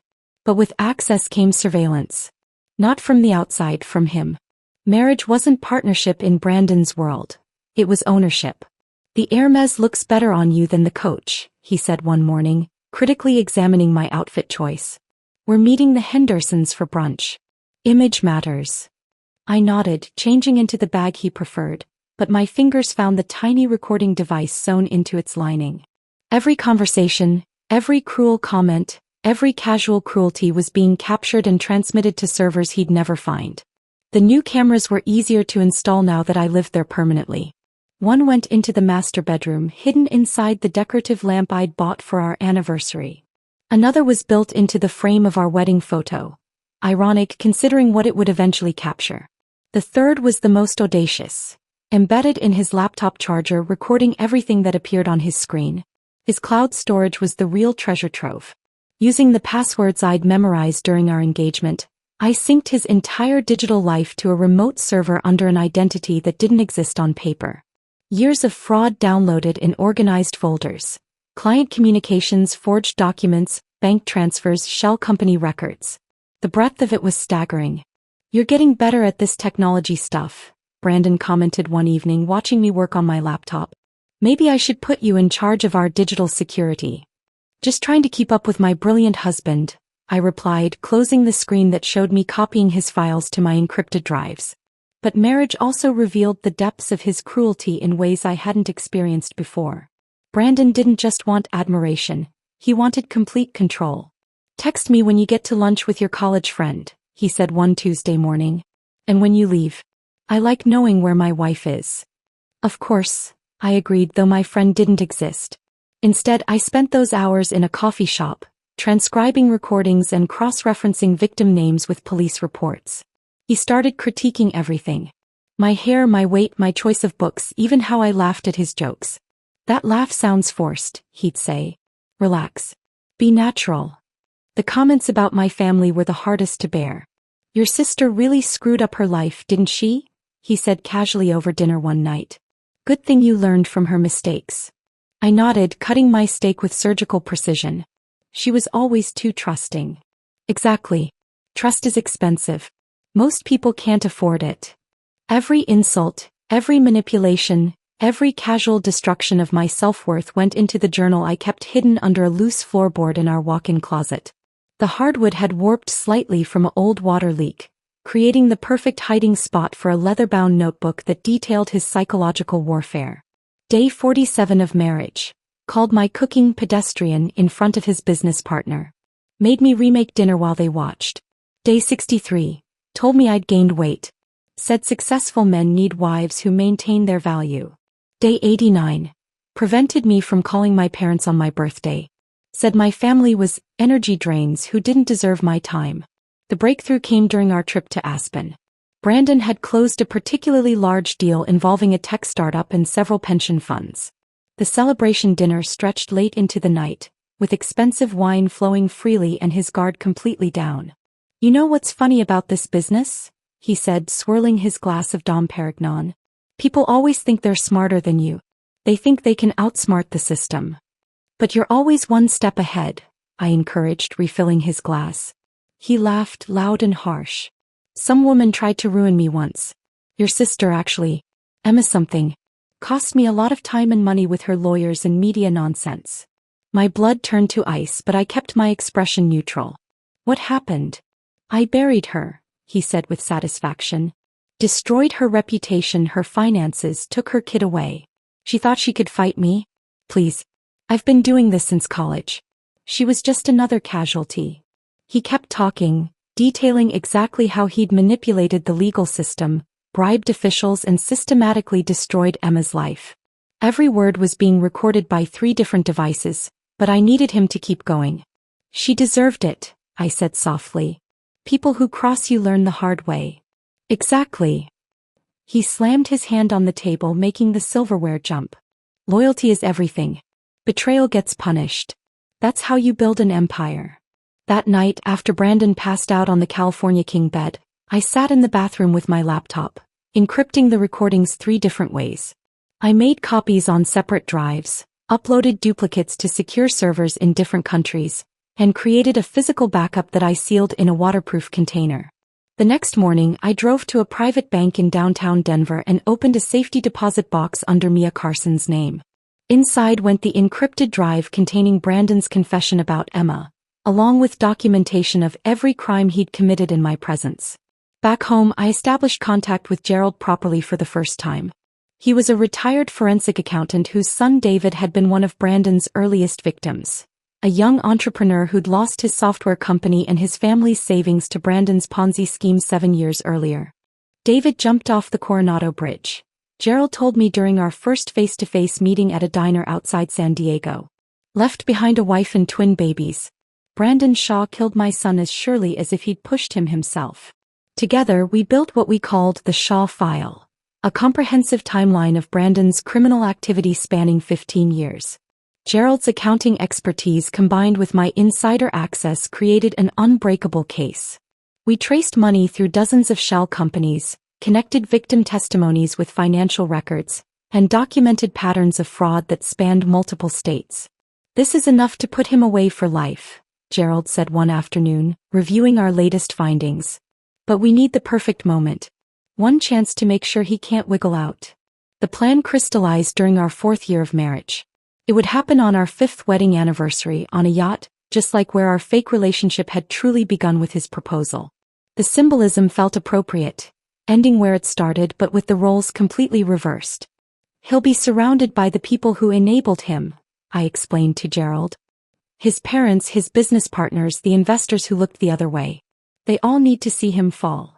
Gerald nodded, studying the guest list I'd prepared. "And the federal agents?" "Already confirmed. They'll be posing as potential investors." Brandon loves showing off to new money. Only this time, instead of putting a ring on my finger, he'd be getting handcuffs. Instead of promising me a future, he'd be facing 25 to life. The Shaw file was complete. 5 years of marriage, 9 years of preparation, and a lifetime of rage were about to converge into one perfect moment of justice. Brandon Shaw had buried my sister, but he'd made one fatal mistake. He taught me how to bury him back. The weeks leading up to our 5th anniversary required the performance of my life. Every detail had to be perfect, every element calculated to create the exact scenario I needed.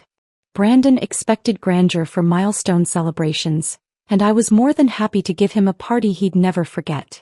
I want to invite the Hendersons, the Carmichaels, and definitely Roger from the Manhattan deal, Brandon said, reviewing my guest list over morning coffee. This needs to feel exclusive. Important people only. Of course, I agreed, adding checkmarks next to names that included 4 federal agents posing as hedge fund managers from a fictitious firm called Meridian Capital. Agent Sarah Chin would be Sandra Chong, Agent Mike Rodriguez would be Miguel Reyes, and their backup team would blend seamlessly into the crowd of legitimate investors Brandon loved to impress. The yacht rental was Brandon's idea, naturally. We got engaged on a yacht, he said. It's poetic. Full circle. Shows how far we've come. I spent days coordinating with the yacht company, ensuring every camera angle would be perfect for what was coming.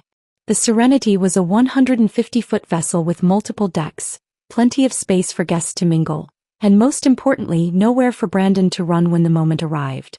The orchids should match my dress, I told the florist, selecting white and gold arrangements that would complement the elegant cream silk gown I'd chosen for the occasion. Everything should feel romantic but sophisticated. Even the catering required precise coordination. I needed the service staff positioned correctly, the timeline of dinner and drinks mapped to the minute, and most crucially, I needed to ensure the boat would be in international waters at exactly the right moment for legal jurisdiction purposes. 3 days before the party, Brandon's parents flew in from Connecticut. Richard and Margaret Shaw were old money wrapped in new cruelty, the kind of people who spoke in coded language about the right sort of people and maintaining standards. They'd raised Brandon to believe the world owed him everything simply for existing. Mia, darling, Margaret said during their welcome dinner, her voice dripping with the condescension she reserved for people she considered beneath her family's status. You've done so well planning this celebration. Brandon always said you had potential. Thank you, Mrs. Shaw, I replied, playing the grateful daughter-in-law while mentally cataloging every dismissive comment for my final recording session. Richard was worse, treating our anniversary party like a business networking opportunity. Make sure you seat me next to those Meridian Capital fellows, he instructed. I've been looking for new investment partners since the Thompson deal fell through. The irony was delicious. Brandon's own father was eager to meet the agents who would be arresting his son. The night before the party, Brandon's mask slipped completely. I'd seen him cruel before, but never with such pure venom as when he paced around his study, scotch in hand, reviewing the financial statements from his latest victims. These people are so pathetically stupid, he snarled into his phone, speaking to his lawyer about a class action lawsuit they were fighting. Mrs. Peterson is crying about losing her house? She should have read the fine print. Not my problem, she trusted the wrong person. I stood in the hallway outside his office, my recording device capturing every word as he detailed exactly how he'd manipulated elderly clients into signing over their retirement savings. The beauty is they can't prove intent, he continued, laughing as he described forging signatures and backdating documents. By the time they realize what happened, the money's in the Cayman accounts and they're talking to lawyers who can't do anything about it. He took another drink, his voice becoming more animated with alcohol and arrogance. You know what I love most? When they call crying, begging me to give their money back. Like I'm running a charity instead of a business. Idiots deserve what they get. My hands trembled as I held the device, but not from fear. From rage. From the knowledge that in less than 24 hours, he'd be the one crying and begging. The morning of the party, I flew Emma and Lily into Miami. They'd been living in Seattle for 3 years, where Emma had slowly rebuilt her life working as a freelance graphic designer. The legal battles had aged her, carved lines around her eyes that hadn't been there before, but she was surviving. Are you sure about this? Emma asked as we met in her hotel lobby. What if something goes wrong? Nothing will go wrong, I assured her, though my heart raced watching her hug Lily. My niece had grown so much, now 11 years old, with Emma's same determined eyes but a wariness that broke my heart. 3 years of limited visitation had stolen so much time from them. I can't promise justice, I told Emma as Lily explored the hotel's lobby fountain. But I can promise he won't ruin anyone else. After tonight, Brandon Shaw's business will be finished forever. Emma nodded, tears threatening to spill. I never thought anyone would believe me. I always believed you, I said. Everything I've done, everything I became, it was all for you. For Lily. For everyone he destroyed. That afternoon I supervised every detail of the yacht preparation. The federal agents arrived early, slipping seamlessly into their roles as wealthy investors. Agent Chin wore a stunning black cocktail dress and carried herself with the casual confidence of someone accustomed to million-dollar deals. Agent Rodriguez sported an expensive watch and spoke knowledgeably about market trends and hedge fund strategies. Everything's in position, Agent Chin murmured as she passed me near the bar setup. We'll be ready when you give the signal. Brandon emerged from the master cabin wearing his most expensive tuxedo, the one he'd bought in London specifically for events where he wanted to project ultimate success. He surveyed the yacht with satisfaction, completely unaware that it would be his last moment of freedom. Perfect, he declared, adjusting his cufflinks. This is exactly how I wanted to celebrate 5 years of marriage to the best investment I ever made. Even his compliments were financial transactions. Even his love was calculated in terms of profit and loss. As the sun began its descent toward the horizon, painting the Miami skyline in shades of gold and amber, guests arrived via tender boats that ferried them from the marina. The laughter and conversation created the perfect soundtrack for what Brandon believed was his triumph. He moved through the crowd like a king holding court, regaling investors with stories of his latest deals, accepting congratulations on our anniversary, completely oblivious to the fact that 4 federal agents were documenting every incriminating statement he made. Ladies and gentlemen, Brandon called out as the yacht reached international waters, the timing perfect for maximum legal impact. The sunset glowed behind him like a spotlight on a stage, casting everything in dramatic relief. He raised his champagne glass, his smile wide and confident. Thank you all for joining us to celebrate 5 incredible years of marriage. 5 years with my beautiful, devoted wife. He paused for effect, his eyes finding mine across the deck. To freedom from my gold digger. The laughter erupted around us. His parents raised their glasses. Business associates chuckled appreciatively. Even some of the investors smiled, thinking it was just Brandon's typical crude humor. But I saw the venom in his eyes, the cruel satisfaction of a man who believed he'd successfully used and controlled another person. He thought he was celebrating his victory over me, his successful manipulation of yet another victim. I smiled, stood slowly, set down my untouched champagne. Enjoy the view while you can, darling. The yacht's engines cut suddenly, leaving only the sound of waves against the hull and the confused murmur of guests wondering why we'd stopped moving. 4 men in black tactical gear stepped out from below deck. Agent Chin nodded at me. This was it.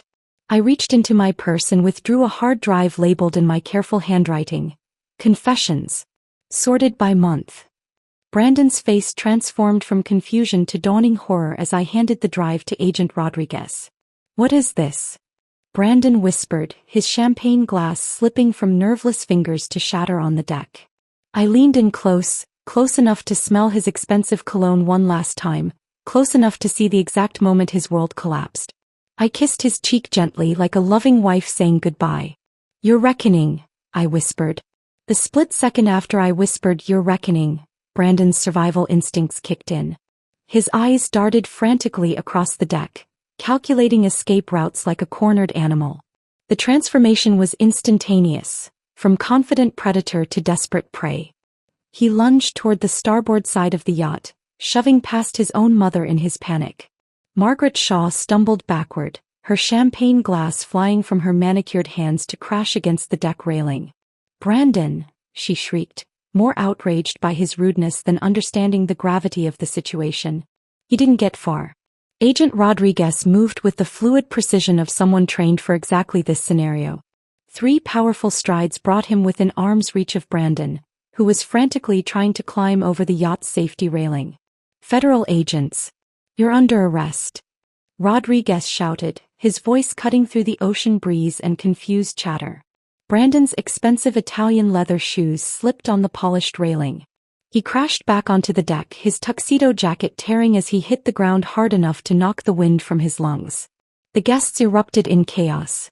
Mrs. Henderson, the oil executive's wife, let out a piercing scream that seemed to unlock everyone's voices at once.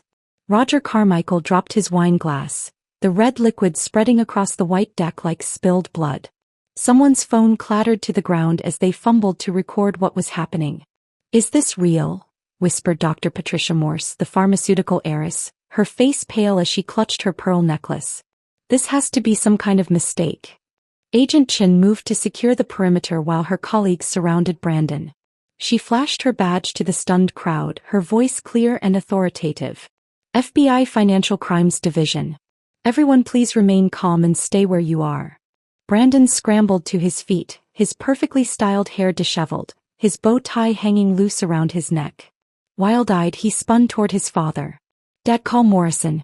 Call the lawyers. This is insane." Richard Shaw stood frozen, his face cycling through confusion, embarrassment, and dawning horror as the implications hit him. His son, his legacy, his pride, handcuffed on a yacht full of their most important social connections. "You have the right to remain silent," Agent Rodriguez began, pulling Brandon's arms behind his back with practiced efficiency. The metallic click of handcuffs echoed across the deck with finality. I stood perfectly still, my untouched champagne still in my hand, watching 5 years of careful planning reach its crescendo. The weight of this moment, the vindication, the justice, the end of Brandon's reign of terror, settled over me like a blanket. This was supposed to be our life. Brandon shouted, his voice cracking with desperation and disbelief. His eyes found mine across the deck, filled with a rage so pure it might have frightened me once. I walked toward him slowly, my heels clicking against the yacht's deck with measured precision. The crowd parted instinctively, creating a path between us. When I reached him, I looked directly into his eyes, the same eyes that had charmed my sister, that had seduced countless victims, that had looked at me with fake love for 5 years. "No, darling," I said, my voice calm as still water. "This was your sentence." His face contorted with fury and betrayal. "You planned this. You lying, manipulative."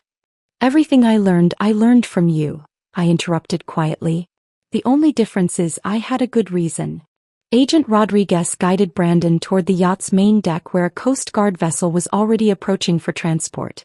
As they moved past the crowd of guests, Brandon's parents finally snapped into action. "This is a mistake," Margaret Shaw declared, her voice shrill with panic. "Our family has connections. You can't just—" "Ma'am, we have 5 years of recorded evidence," Agent Chin said firmly. "Your son has been under federal investigation for financial fraud, elder abuse, and racketeering. This is not a mistake." The yacht's engines roared back to life as we began the return journey to shore. The party atmosphere had completely evaporated, replaced by hushed conversations and nervous phone calls. Several guests were already trying to distance themselves, claiming they barely knew Brandon, or had always suspected something wasn't right.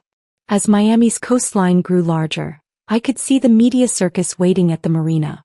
News vans lined the parking lot, their satellite dishes reaching toward the sky like mechanical flowers. Reporters with cameras and microphones crowded the dock barriers, having caught wind of the arrest through police scanners. The yacht bumped gently against the dock pilings, and immediately the camera flashes began. A strobe light show that turned the evening into day. Questions flew through the air like bullets. "Mrs. Shaw, did you know about your husband's crimes? How long has the FBI been investigating? What was your role in the arrest?" I stepped off the yacht without acknowledging any of them, my eyes scanning the crowd until I found what I was looking for. Emma stood near the marina's edge, partially hidden behind a concrete pillar. Lily was beside her, now 12 years old, with Emma's same determined chin but wearing a sundress instead of the business attire I remembered from their old life. My niece's hand was firmly clasped in her mother's, their reunion finally uninterrupted by court orders and supervised visitation schedules. Brandon saw them too as the agents led him past the crowd. His step faltered, and for the first time since his arrest, his defiance cracked completely. His face broke, not with anger, but with something that might have been recognition of what he'd destroyed. Emma didn't speak. She didn't move. She simply watched him with the steady gaze of someone who had survived his worst and lived to see justice served. Lily didn't even look at him. Her attention was fixed on a small hermit crab scuttling across the dock, completely uninterested in the man who had torn her family apart years ago. That indifference, that complete dismissal of his existence, seemed to hurt Brandon more than handcuffs or cameras or criminal charges. He opened his mouth as if to say something to them, but Agent Rodriguez kept him moving toward the waiting federal transport vehicle. "Mrs. Shaw." Another reporter thrust a microphone toward me. "What's your response to these charges?" I walked past them all, my focus solely on reaching Emma and Lily. The questions faded into background noise as I approached my family. Within 48 hours, Brandon's face was on every major news channel. "Millionaire conman arrested at anniversary party," read the headlines. His business accounts were frozen pending investigation. Previous victims, emboldened by news of his arrest, began coming forward with their own stories of financial abuse. Lawsuits that had been settled under dubious circumstances were suddenly reopened by prosecutors armed with new evidence.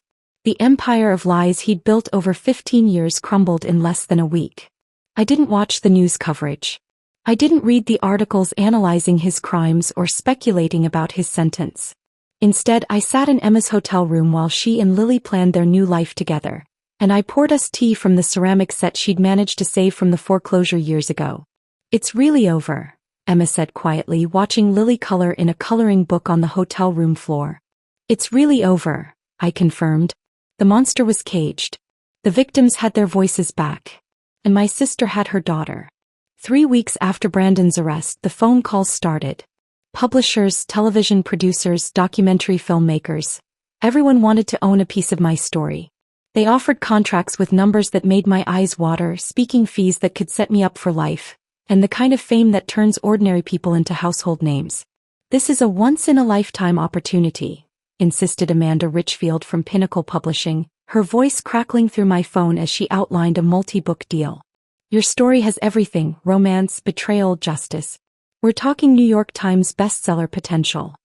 I sat in my temporary apartment, surrounded by boxes of evidence I no longer needed, and listened to her paint pictures of book tours and television interviews. The woman who had spent 5 years pretending to be someone else was being offered the chance to become famous for finally being herself. "I appreciate the offer," I said, cutting her off mid-pitch. "But I'm not interested." The silence stretched for several seconds. "I'm sorry, did you say no? To a 7-figure advance?" "I said no to all of it." Gerald found my decision baffling when I met him at our usual diner the next morning.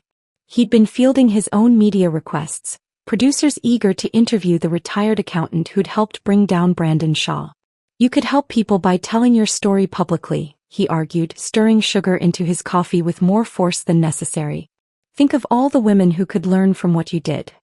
"I can help them more effectively without cameras," I replied. "This wasn't about attention, Gerald. It was for Emma. It was for David. It was for every person Brandon destroyed who couldn't fight back." He nodded slowly, understanding flickering in his weathered eyes. "You're right. Some victories are too important to turn into entertainment." The legal aftermath moved with surprising speed. Emma's case was reopened with fresh evidence, and the judge who'd originally ruled against her made no attempt to hide his disgust when the Shaw file landed on his desk. Brandon's financial manipulations were laid bare in black and white, impossible to dismiss or explain away. "Visitation rights are hereby fully restored," Judge Martinez declared during the hearing I attended via video link. Furthermore, this court finds that the original custody arrangement was based on fraudulent evidence and deliberate manipulation of the legal system. I watched Emma's face through the screen as she heard those words. 3 years of supervised visits, of fighting for every phone call, of explaining to Lily why Mommy could only see her on weekends. All of it officially acknowledged as the injustice it had always been. The reunion happened at Meridian Hill Park in Seattle on a crisp Saturday morning. I drove Emma there, parking across the street where I could see but not intrude. Through my windshield, I watched Lily run toward her mother with the unguarded joy of a child who'd been given back something precious she'd thought was lost forever. Emma dropped to her knees on the grass, catching Lily in a hug that seemed to heal something broken in both of them. They held each other for long minutes, Emma's shoulders shaking with tears she'd held back for 3 years. I stayed in the car, my own tears flowing freely for the first time since this whole journey began. The woman I'd become, Mia Carson, Brandon's wife, the perfect liar, finally cracked open to reveal the sister who'd never stopped fighting for her family. That afternoon, I drove to the offices of Justice Partners, a legal nonprofit that specialized in financial abuse cases. I carried with me a carefully organized digital archive. Every template, every investigation technique, every piece of methodology that Gerald and I had developed over 5 years. We want to make this available to other investigators, I explained to Director Sarah Kim as she reviewed the materials on her laptop. Everything that worked, everything that didn't, all the lessons learned. Her eyes widened as she scrolled through the documentation. This is incredibly comprehensive. The timeline tracking system alone could help dozens of cases. We're calling it the Shaw Project, I said. His name should live on as a warning. As proof that predators can be stopped if someone's willing to do the work. Within 6 months, Justice Partners had used our methods to crack 2 similar cases. Other nonprofits requested access to the templates. Law enforcement agencies began incorporating our digital forensics techniques into their training programs. Brandon Shaw's legacy wasn't the empire of wealth he'd tried to build. It was the system designed to stop people exactly like him. I used the settlement money from my divorce. Brandon's frozen assets were eventually distributed to his victims, with Emma receiving a substantial portion, to open my own practice. Not a grand office building or a flashy storefront, just a quiet suite in a professional complex where women could come to plan their escapes from financial abuse. Financial Recovery Consulting, read the simple sign on my door. Confidential. Judgment-free. Results-focused. My first client was Maria Santos, whose husband had been slowly draining their joint accounts while convincing her she was bad with money. My second was elderly Mrs. Chin, whose adult son had stolen her Social Security benefits and convinced her it was her fault for not understanding modern banking. I didn't advertise or seek publicity. Words spread organically through social workers, divorce attorneys, and women's shelters. They came to me broken and scared, convinced they were powerless against systems designed to protect abusers. I taught them how to document everything, how to secure their evidence, how to build cases that couldn't be dismissed or explained away. I gave them the tools to reclaim their lives the way I'd reclaimed Emma's. 6 months after opening my practice, Emma moved back to Miami with Lily.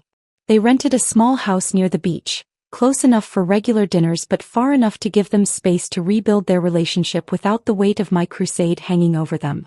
One morning, we walked together along South Beach while Lily collected seashells and chased sandpipers through the foam. The sunrise painted everything in shades of gold and pink, and for the first time in almost a decade, I felt truly peaceful. I reached into my pocket and pulled out the delicate gold necklace I'd worn every day for 5 years. The one that had recorded Brandon's confessions, captured his cruelty, documented his downfall. Its hidden microphone had been my constant companion through the darkest period of my life. Without ceremony, I walked to the water's edge and threw it as far as I could into the Atlantic. It disappeared beneath the waves with barely a splash. That chapter's closed, I said, watching the ocean erase the last physical reminder of who I'd had to become. Emma slipped her hand into mine. Thank you for getting me back, my daughter. Thank you for giving me a reason to become someone worth being. Lily ran up to us, her small hands full of perfect shells and sea glass worn smooth by years of patient waves. Look what I found. And for once, looking forward felt better than looking back. The woman who had been Mia Carson was gone. The sister who had watched Emma lose everything was healing. I was finally just myself again. And that was enough. If this story of calculated revenge had you holding your breath, hit that like button right now. My favorite part was when she whispered, "Your reckoning," and handed over that hard drive on the yacht. What was your favorite moment? Drop it in the comments below. Don't miss more jaw-dropping stories like this. Subscribe and hit that notification bell so you never miss an upload. You're being dramatic. It's just a dinner. My husband and best friend sneered when they excluded me, mocking my overthinking. Furious, I booked a last-minute flight to Vegas. Mid-flight, I got a call. They'd accidentally set the kitchen on fire trying to cook my signature dish to impress their boss. Karma served flaming hot. You're being dramatic. It's just a dinner, Alexander sneered, his dismissive tone cutting through our kitchen like a knife. Beside him, Brandon nodded in agreement, both men exchanging that look I'd grown to despise. The one that said I was overreacting, being irrational, overthinking things. I stood frozen, my grandmother's obituary still clutched in my trembling hand, the other holding up the printed email invitation I discovered while searching for our tax documents. The fancy letterhead from Whitman and Associates, attorneys at law, glared back at me. A dinner to discuss the distribution of Eleanor Green's estate assets. My grandmother's estate, scheduled for tomorrow evening. An invitation addressed to my husband and, inexplicably, my best friend. Not me. Never me. Have you ever discovered someone's true intentions when family inheritances or treasured belongings are at stake? These moments can be painful revelations. If this story of betrayal, karma, and reclaiming what's rightfully yours speaks to you, hit that subscribe button. It costs nothing and helps us share more stories of people standing their ground. Now let's see how Caitlin handles this devastating discovery. Why is Brandon invited to discuss my grandmother's inheritance? My voice cracked, betraying the hurricane of emotions swirling inside. And why wasn't I included? Alexander sighed dramatically, running his fingers through his dark hair. The gesture that once made my heart flutter now only fueled my anger. Brandon has experience with property law. We thought his perspective would be helpful before bringing you into the conversation. You've been so emotional since your grandmother passed. Emotional. The word hung in the air between us. She raced me, Alexander. Of course I'm emotional.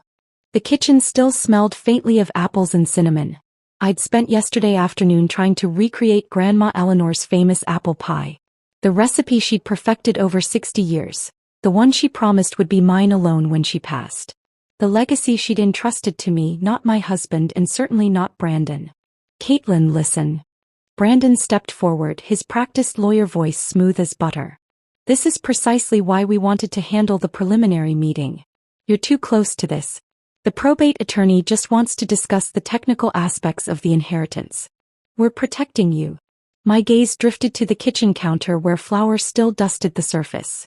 Grandma Eleanor teaching me to roll pie crust at 9 years old, her wrinkled hands guiding mine.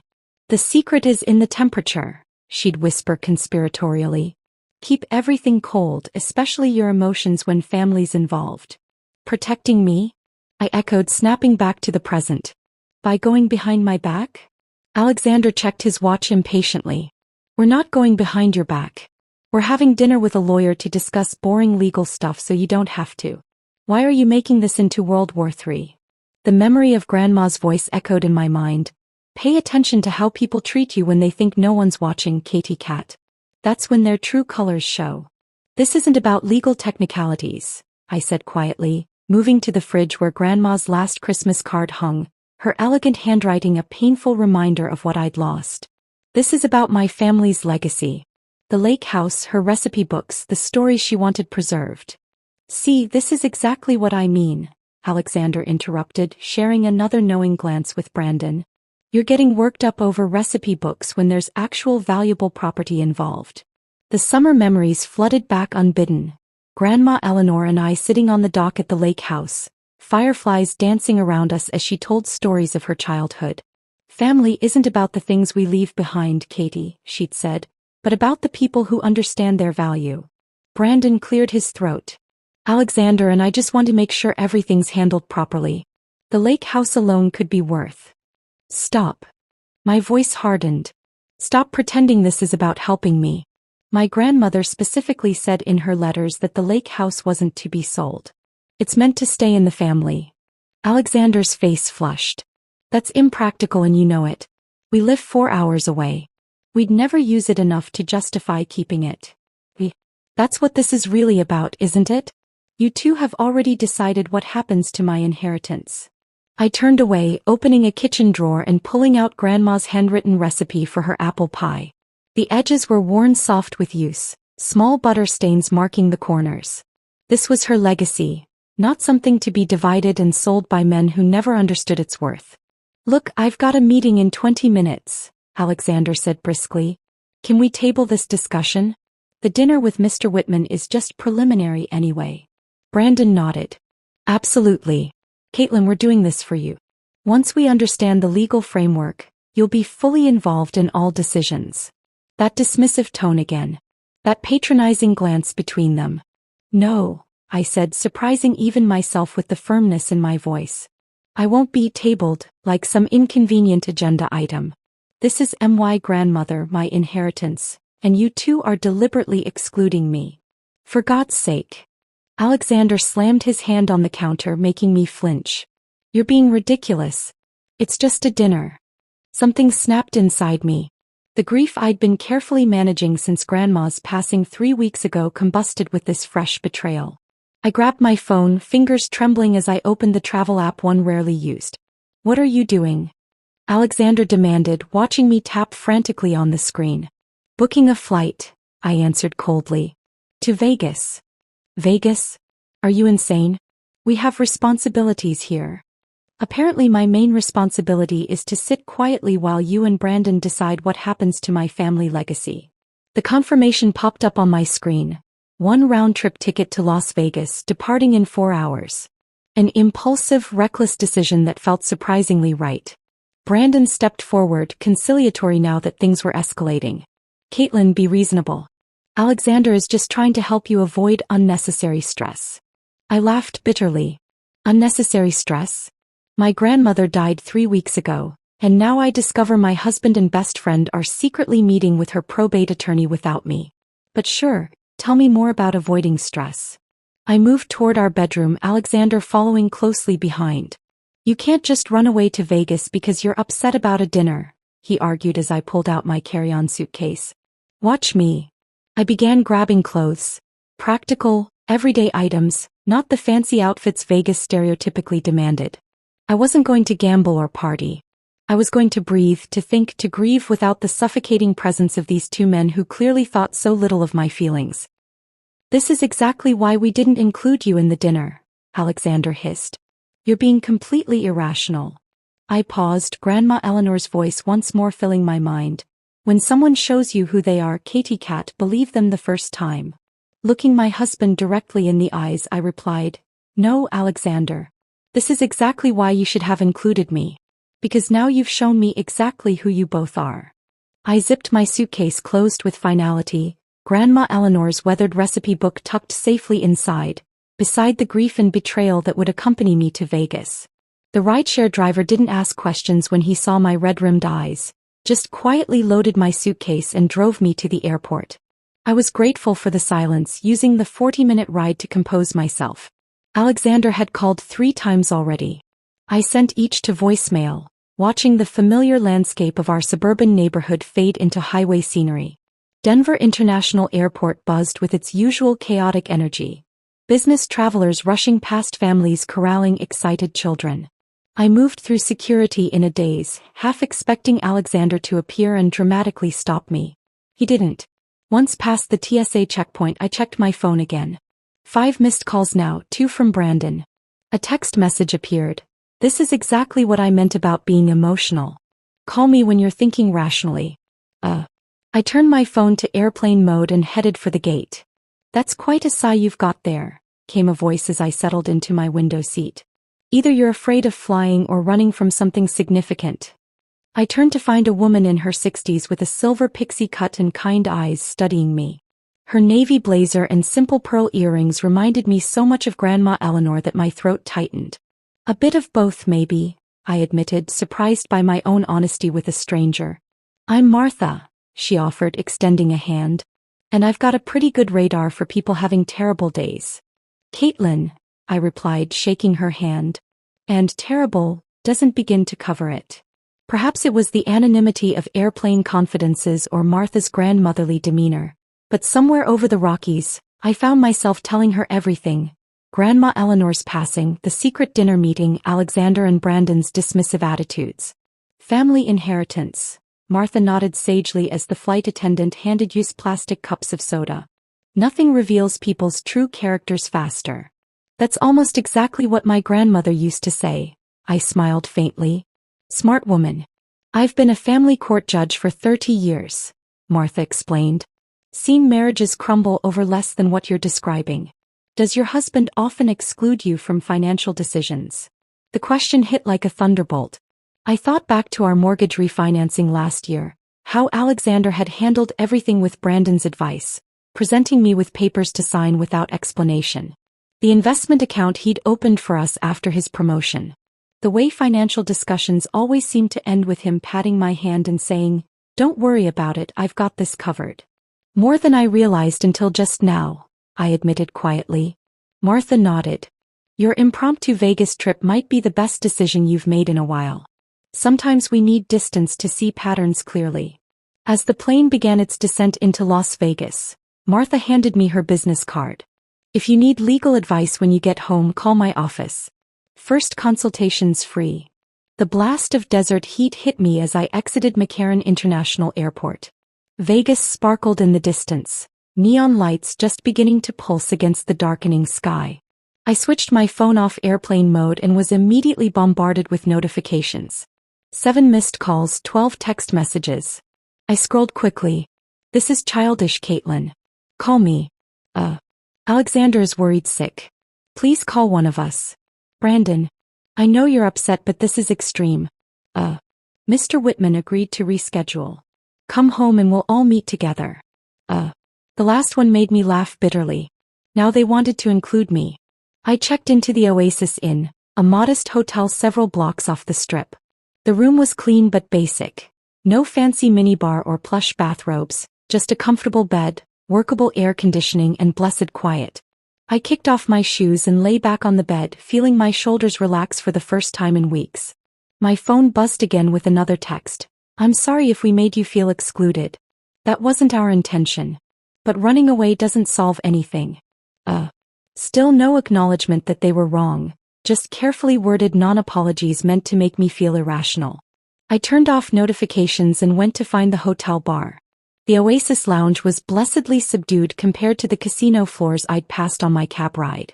I ordered a glass of white wine and sat at the far end of the bar, watching a basketball game on the overhead TV without really seeing it. Caitlin Green. I looked up, startled to hear my maiden name. A tall woman with a familiar smile approached, wearing a casino uniform with floor manager embroidered on the pocket. It's D. Simmons, well, D. Carson now. We had AP English together senior year. Recognition dawned. D. Oh my gosh. We embraced awkwardly, years of distance immediately bridged by shared teenage memories. What brings you to Vegas? Business or escaping reality? She joked, sliding onto the bar stool beside me. Definitely the latter, I admitted, taking a long sip of wine. The best reason to come here, Dee nodded. I've worked casino floors for 12 years. Seen every kind of escape artist there is. Somehow the wine and Dee's easy conversation loosened something in me. I found myself sharing the whole situation. Grandma's death, the inheritance drama, Alexander and Brandon's betrayal.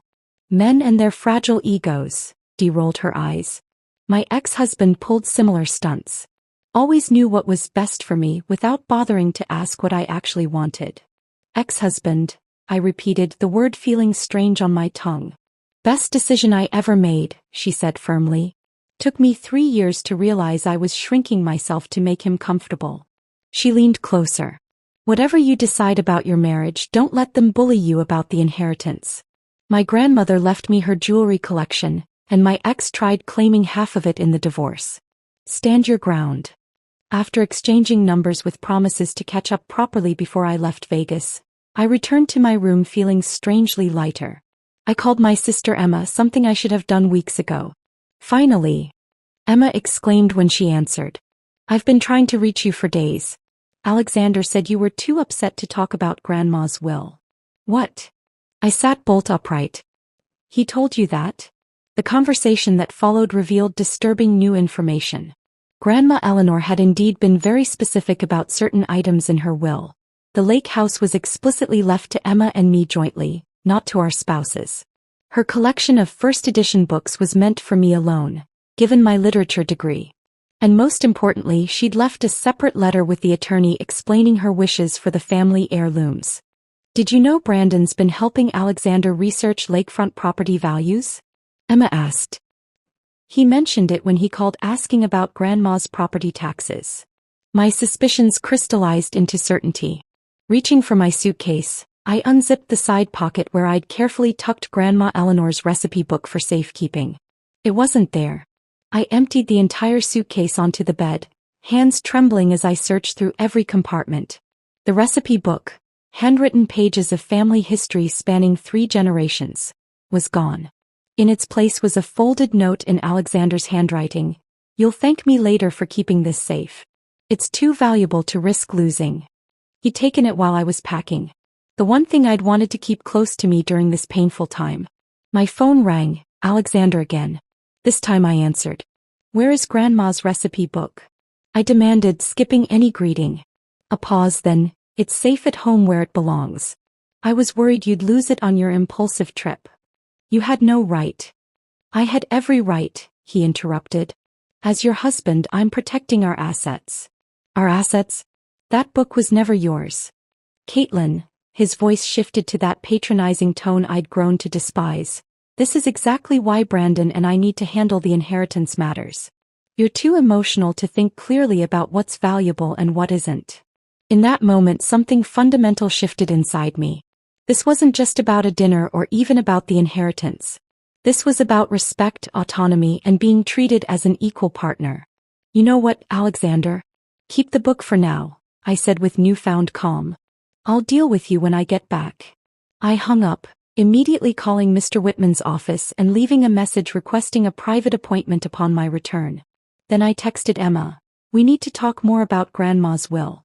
Call me tomorrow." For the first time since landing in Vegas, I felt the fog of grief and confusion lifting, replaced by clarity and purpose. Alexander and Brandon had made a critical miscalculation. They thought my escape to Vegas was an emotional breakdown. They were about to discover it was actually my awakening. I couldn't see what was happening back home, but I later pieced it together from the frantic phone calls, security camera footage, and Alexander's reluctant confessions. While I was finding clarity in Vegas, my husband and so-called best friend were setting a plan in motion that would backfire in ways none of us could have imagined. After our tense phone conversation about Grandma Eleanor's recipe book, Alexander hung up feeling unsettled. I'd struck a nerve, though he'd never admit it to Brandon, who sat at our kitchen island scrolling through real estate listings on his tablet. "So she's not coming back tonight," Brandon confirmed, barely looking up from whatever property he was eyeing. "No," Alexander replied with that frustrated sigh I knew so well. "And now she's fixated on that damn recipe book." I later learned that Brandon had closed his tablet and leaned forward with that conspiratorial look he used when closing real estate deals. "Look, we need to focus." Whitman agreed to reschedule for tomorrow afternoon. "Eleanor's estate is worth serious money, especially that lakefront property. We need a strategy." My blood still boils thinking about how they discussed my grandmother's legacy like it was just another asset to liquidate. The lakefront property. The place where I'd spent every summer of my childhood, where Grandma Eleanor had taught me to swim, where we'd watched meteor showers from the dock. To them it was just dollar signs. Whitman seemed pretty rigid about following Eleanor's exact wishes when we spoke on the phone, Alexander had apparently said, showing the first glimmer of hesitation. Brandon, ever the manipulator, saw an opportunity. "That's why tomorrow matters so much. These old-school probate attorneys care about family traditions, continuity. He needs to see us as proper stewards of Eleanor's legacy." And that's when they hatched their plan. A plan so ridiculous it would have been funny if it hadn't ended so disastrously. They would bake Grandma Eleanor's famous apple pie to create the right atmosphere for their meeting with Mr. Whitman. They would use the stolen recipe book, my inheritance, my connection to my grandmother, to convince the attorney they should have control over the estate. I can picture Alexander's bewildered expression as he stared at my grandmother's handwritten recipe. He'd never made so much as toast in our 5 years of marriage. Cooking was my domain, as he liked to remind dinner guests when they complimented a meal. "I've never made a pie in my life," he'd protested. Brandon, who wouldn't know a whisk from a spatula, had the audacity to say, "How hard can it be? We have the recipe right here." Besides, Whitman mentioned he was bringing his assistant along. More witnesses to our family devotion means better chances of favorable distribution. The security camera in our kitchen caught snippets of what followed. Alexander standing confused before a mountain of flour and butter, squinting at Grandma's elegant handwriting. What the hell does scant quarter cup mean? Brandon, naturally, appointed himself supervisor rather than helper, checking his watch repeatedly. We've got 3 hours before Whitman arrives. The pie needs to be cooling when he gets here. The smell is half the effect. What the camera didn't catch, but Alexander later admitted during one of his remorseful confessions, was Brandon's real agenda. While Alexander struggled with pie dough, Brandon had casually mentioned his contact at Lakeside Realty, who apparently had 3 pre-qualified buyers ready to tour, if they could get the lake house on the market quickly. Your commission? Alexander had apparently asked, catching on for once. You never mentioned you'd be the listing agent. Brandon had shrugged it off with practiced nonchalance. Makes sense, doesn't it? I know the property, I've already got buyers lined up, and I can offer you a better split than you'd get with another agent. And then came the carrot, the bait he dangled in front of my husband. With the proceeds, you could finally upgrade to that golf club membership you've been eyeing, maybe even buy that boat. My husband, to his minimal credit, had apparently shown a flicker of conscience. Did Caitlin ever say why her grandmother wanted to keep the lake house in the family? Brandon had dismissed this rare moment of consideration. Does it matter? It's an outdated sentiment. The property taxes alone will be a burden. I wish I could have been there to answer. Yes, it matters. It matters because that lake house was where 3 generations of our family had gathered every summer. It matters because Grandma Eleanor specifically wanted Emma and me to have a place to bring our future children, to keep family traditions alive. It matters because some things can't be measured in dollars and cents. But I wasn't there. Instead, Alexander stood in our kitchen, making a complete mess of Grandma's recipe while Brandon filled his head with visions of golf memberships and boats. The security footage showed Alexander struggling with the lattice top crust, his fingers clumsy and impatient. Brandon checking his watch, suggesting they skip the lattice altogether. We're running out of time and I still need to brief you on how to approach the inheritance discussion. Their strategy, as Alexander later confessed, was truly appalling. We emphasized the burden of maintaining it, the sentimentality of preserving Eleanor's memory through photographs rather than an expensive property, and most importantly, we make it clear that Caitlin is too emotionally attached to make rational decisions right now. Too emotionally attached to my own grandmother's legacy. The grandmother who raised me after my parents died. The woman whose wisdom and love shaped everything good in me. Yes, I was attached with good reason. What happened next was captured perfectly on our security camera. The 2 of them had moved to the dining room to review documents Brandon had prepared. Tax assessments, maintenance estimates that I later discovered were deliberately inflated, and cherry-picked property comparisons designed to show maximum profit potential. The timer had beeped in the kitchen, but they were too engrossed in their scheming to notice. The camera showed smoke beginning to curl from the oven vents while they remained oblivious in the next room. The smoke grew thicker, the timer continuing its unheeded alert. Finally, Alexander had looked up, sniffing the air. Is something burning? The camera captured their panicked rush to the kitchen. Alexander yanking open the oven door without turning it off first, releasing a cloud of black smoke. The pie wasn't just burned, it had caught fire, flames licking at the edges where butter had dripped onto the oven floor. Get water.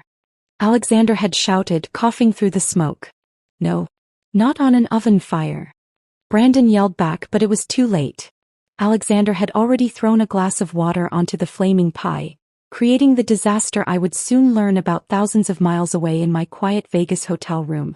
I was lounging on the hotel bed, flipping through channels and contemplating a room service dinner when my phone lit up with Alexander's name. After our earlier conversation, I almost didn't answer. Something told me to pick up. Intuition, perhaps, or simply the residual habit of being a responsible spouse. What now, Alexander? I answered flatly. The sound of sirens nearly drowned out his voice. Caitlin, there's been an accident. His words tumbled out between ragged breaths. The kitchen, it's bad. There's fire trucks and... Fire trucks. I sat bolt upright, my heart suddenly pounding. What happened? The pie, your grandmother's recipe, we were trying to make it for Whitman and... He broke off as someone shouted in the background. Is everyone okay? I asked, my anger temporarily displaced by genuine concern. Yes, we're fine, but the kitchen. His voice cracked. It's destroyed, Caitlin. And... He hesitated, and I knew instinctively something worse was coming. Your grandmother's hope chest. It was in the dining room, and the fire spread before the firefighters arrived. The world seemed to tilt sideways. Grandma Eleanor's antique hope chest, the one she'd brought from England as a young bride.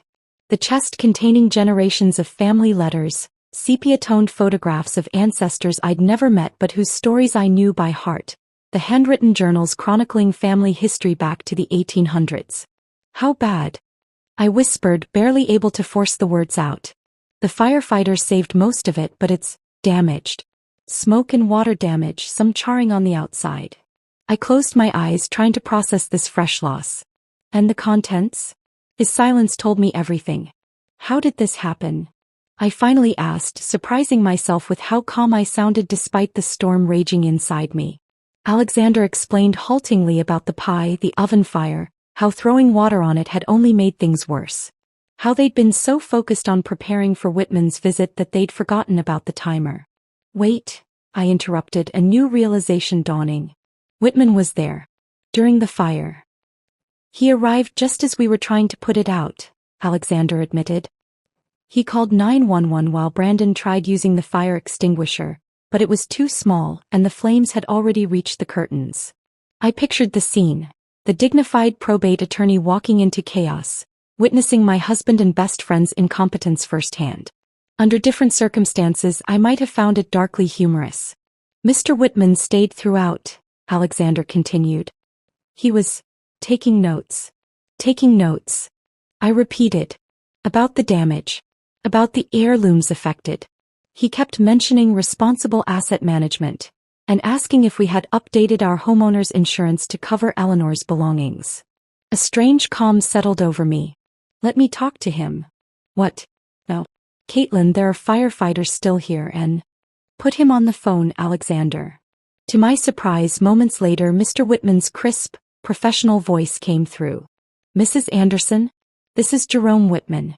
I understand you're currently in Las Vegas. Yes, Mr. Whitman. I apologize for not being present for our meeting. Given the circumstances, perhaps your absence was fortunate. His tone was impossible to read. Mrs. Anderson, are you aware that your husband and Mr. Reynolds were planning to discuss the immediate sale of your grandmother's lake property today? My breath caught. They told you that? Not directly. However, I discovered quite detailed sales projections among the paperwork that survived the incident. Documentation prepared by Mr. Reynolds' real estate office. I closed my eyes, the final confirmation of what I'd already suspected landing like a physical blow. Mr. Whitman, my grandmother specifically wanted that property to remain in the family. My sister and I spent every summer there growing up. I'm well aware of Eleanor's wishes, he replied. I've been her attorney for 37 years. Which is why I found today's events particularly illuminating. In the background, I could hear Alexander asking what we were discussing. Mr. Whitman ignored him. Mrs. Anderson, I believe you should return as soon as possible. The reading of the will was scheduled for next week, but given today's events, I think we should proceed earlier. I'll be on the first flight tomorrow, I promised. Excellent. And Mrs. Anderson? Your grandmother was an excellent judge of character. I'm beginning to understand why she structured her will as she did. After hanging up, I sat motionless, letting the implications wash over me. In trying to manipulate the inheritance situation in my absence, Alexander and Brandon had inadvertently revealed their true intentions more clearly than if I'd been present. Their scheme had literally gone up in flames. My phone buzzed with a text from Emma. Just heard about the fire. Are you okay? Call me. I dialed her immediately.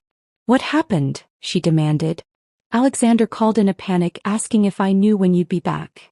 I explained everything. The secret dinner, my impulsive trip, and now the disastrous fire. They destroyed Grandma's hope chest, Emma. All those family photographs, her journals. Not all of them, Emma said quietly. What do you mean? Grandma gave me a key to her safe deposit box last year. She'd been copying her journals and storing the originals.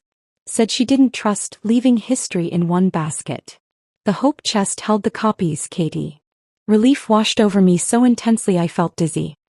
She never told me. She said you had enough to manage with your marriage. Emma hesitated. She worried about Alexander. Said he reminded her of our grandfather. Always looking for shortcuts to wealth without understanding true value. This new revelation about Grandma's perception of my husband hit hard. She'd seen what I'd been blind to for years. There's more, Emma continued. Brandon called me last week asking about potential buyers for the lake house.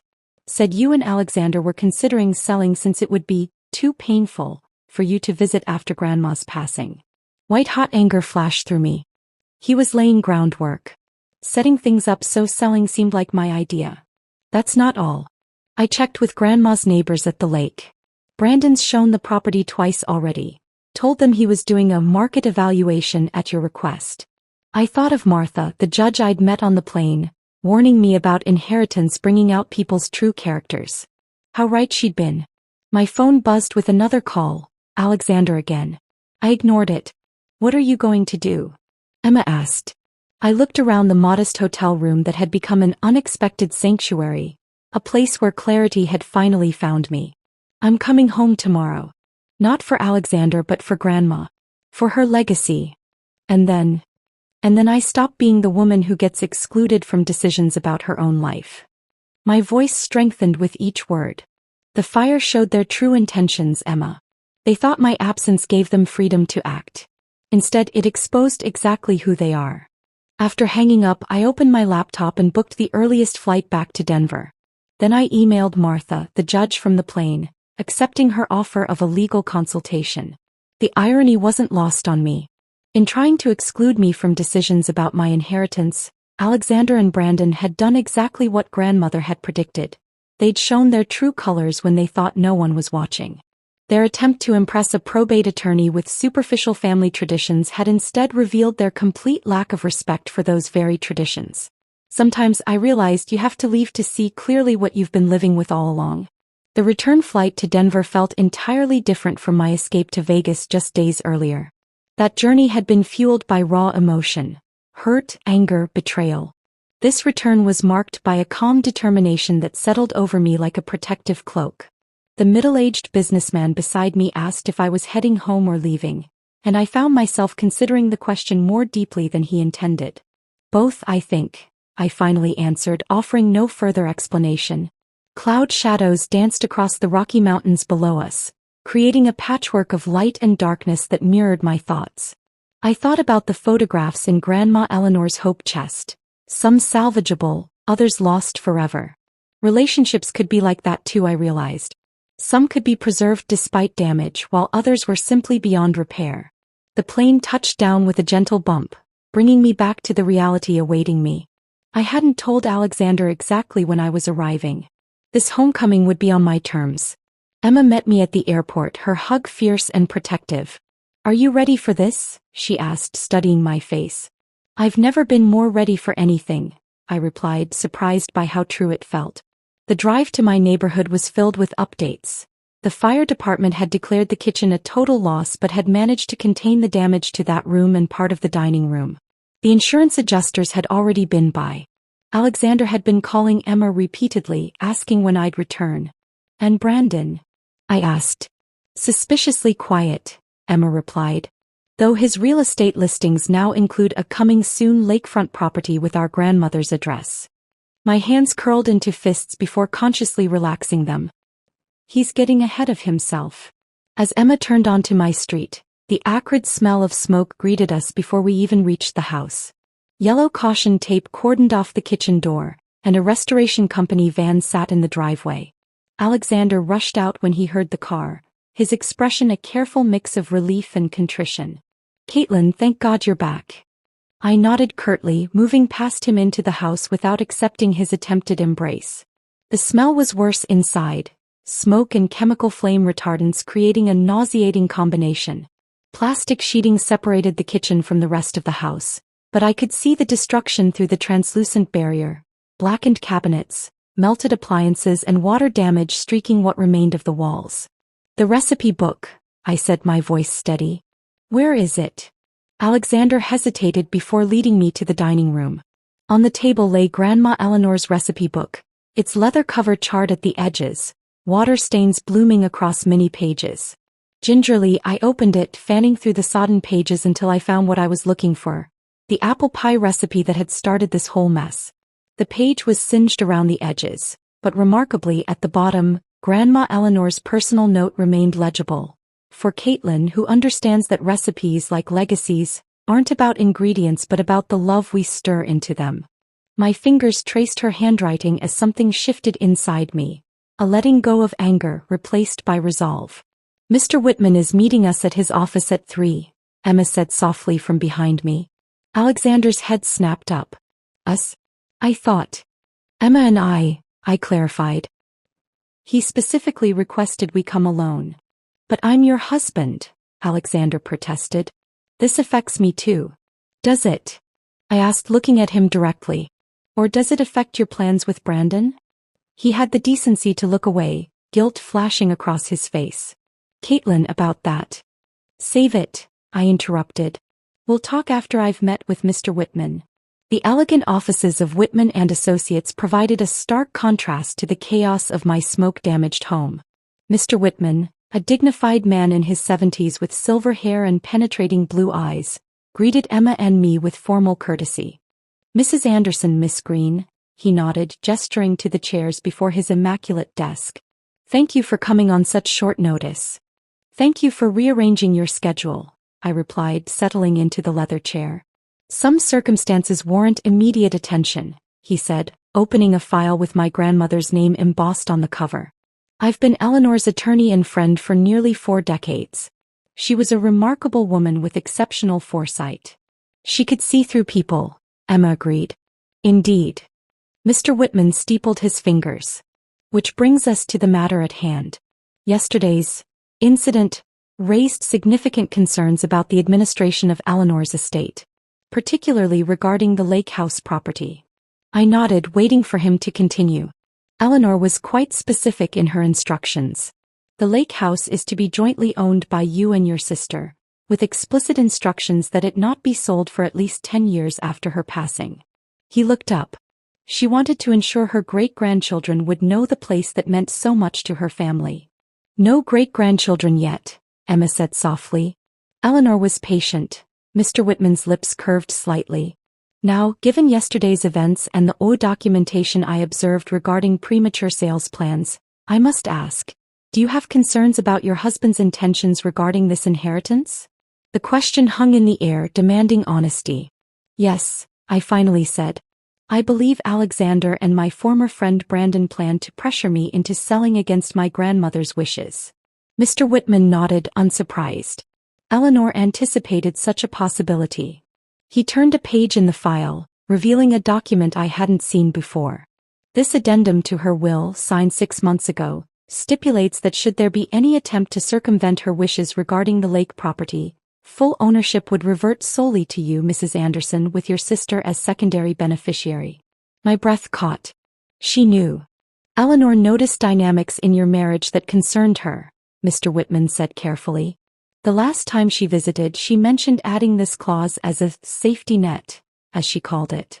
Tears pricked behind my eyes. Even from beyond, Grandma Eleanor was protecting me.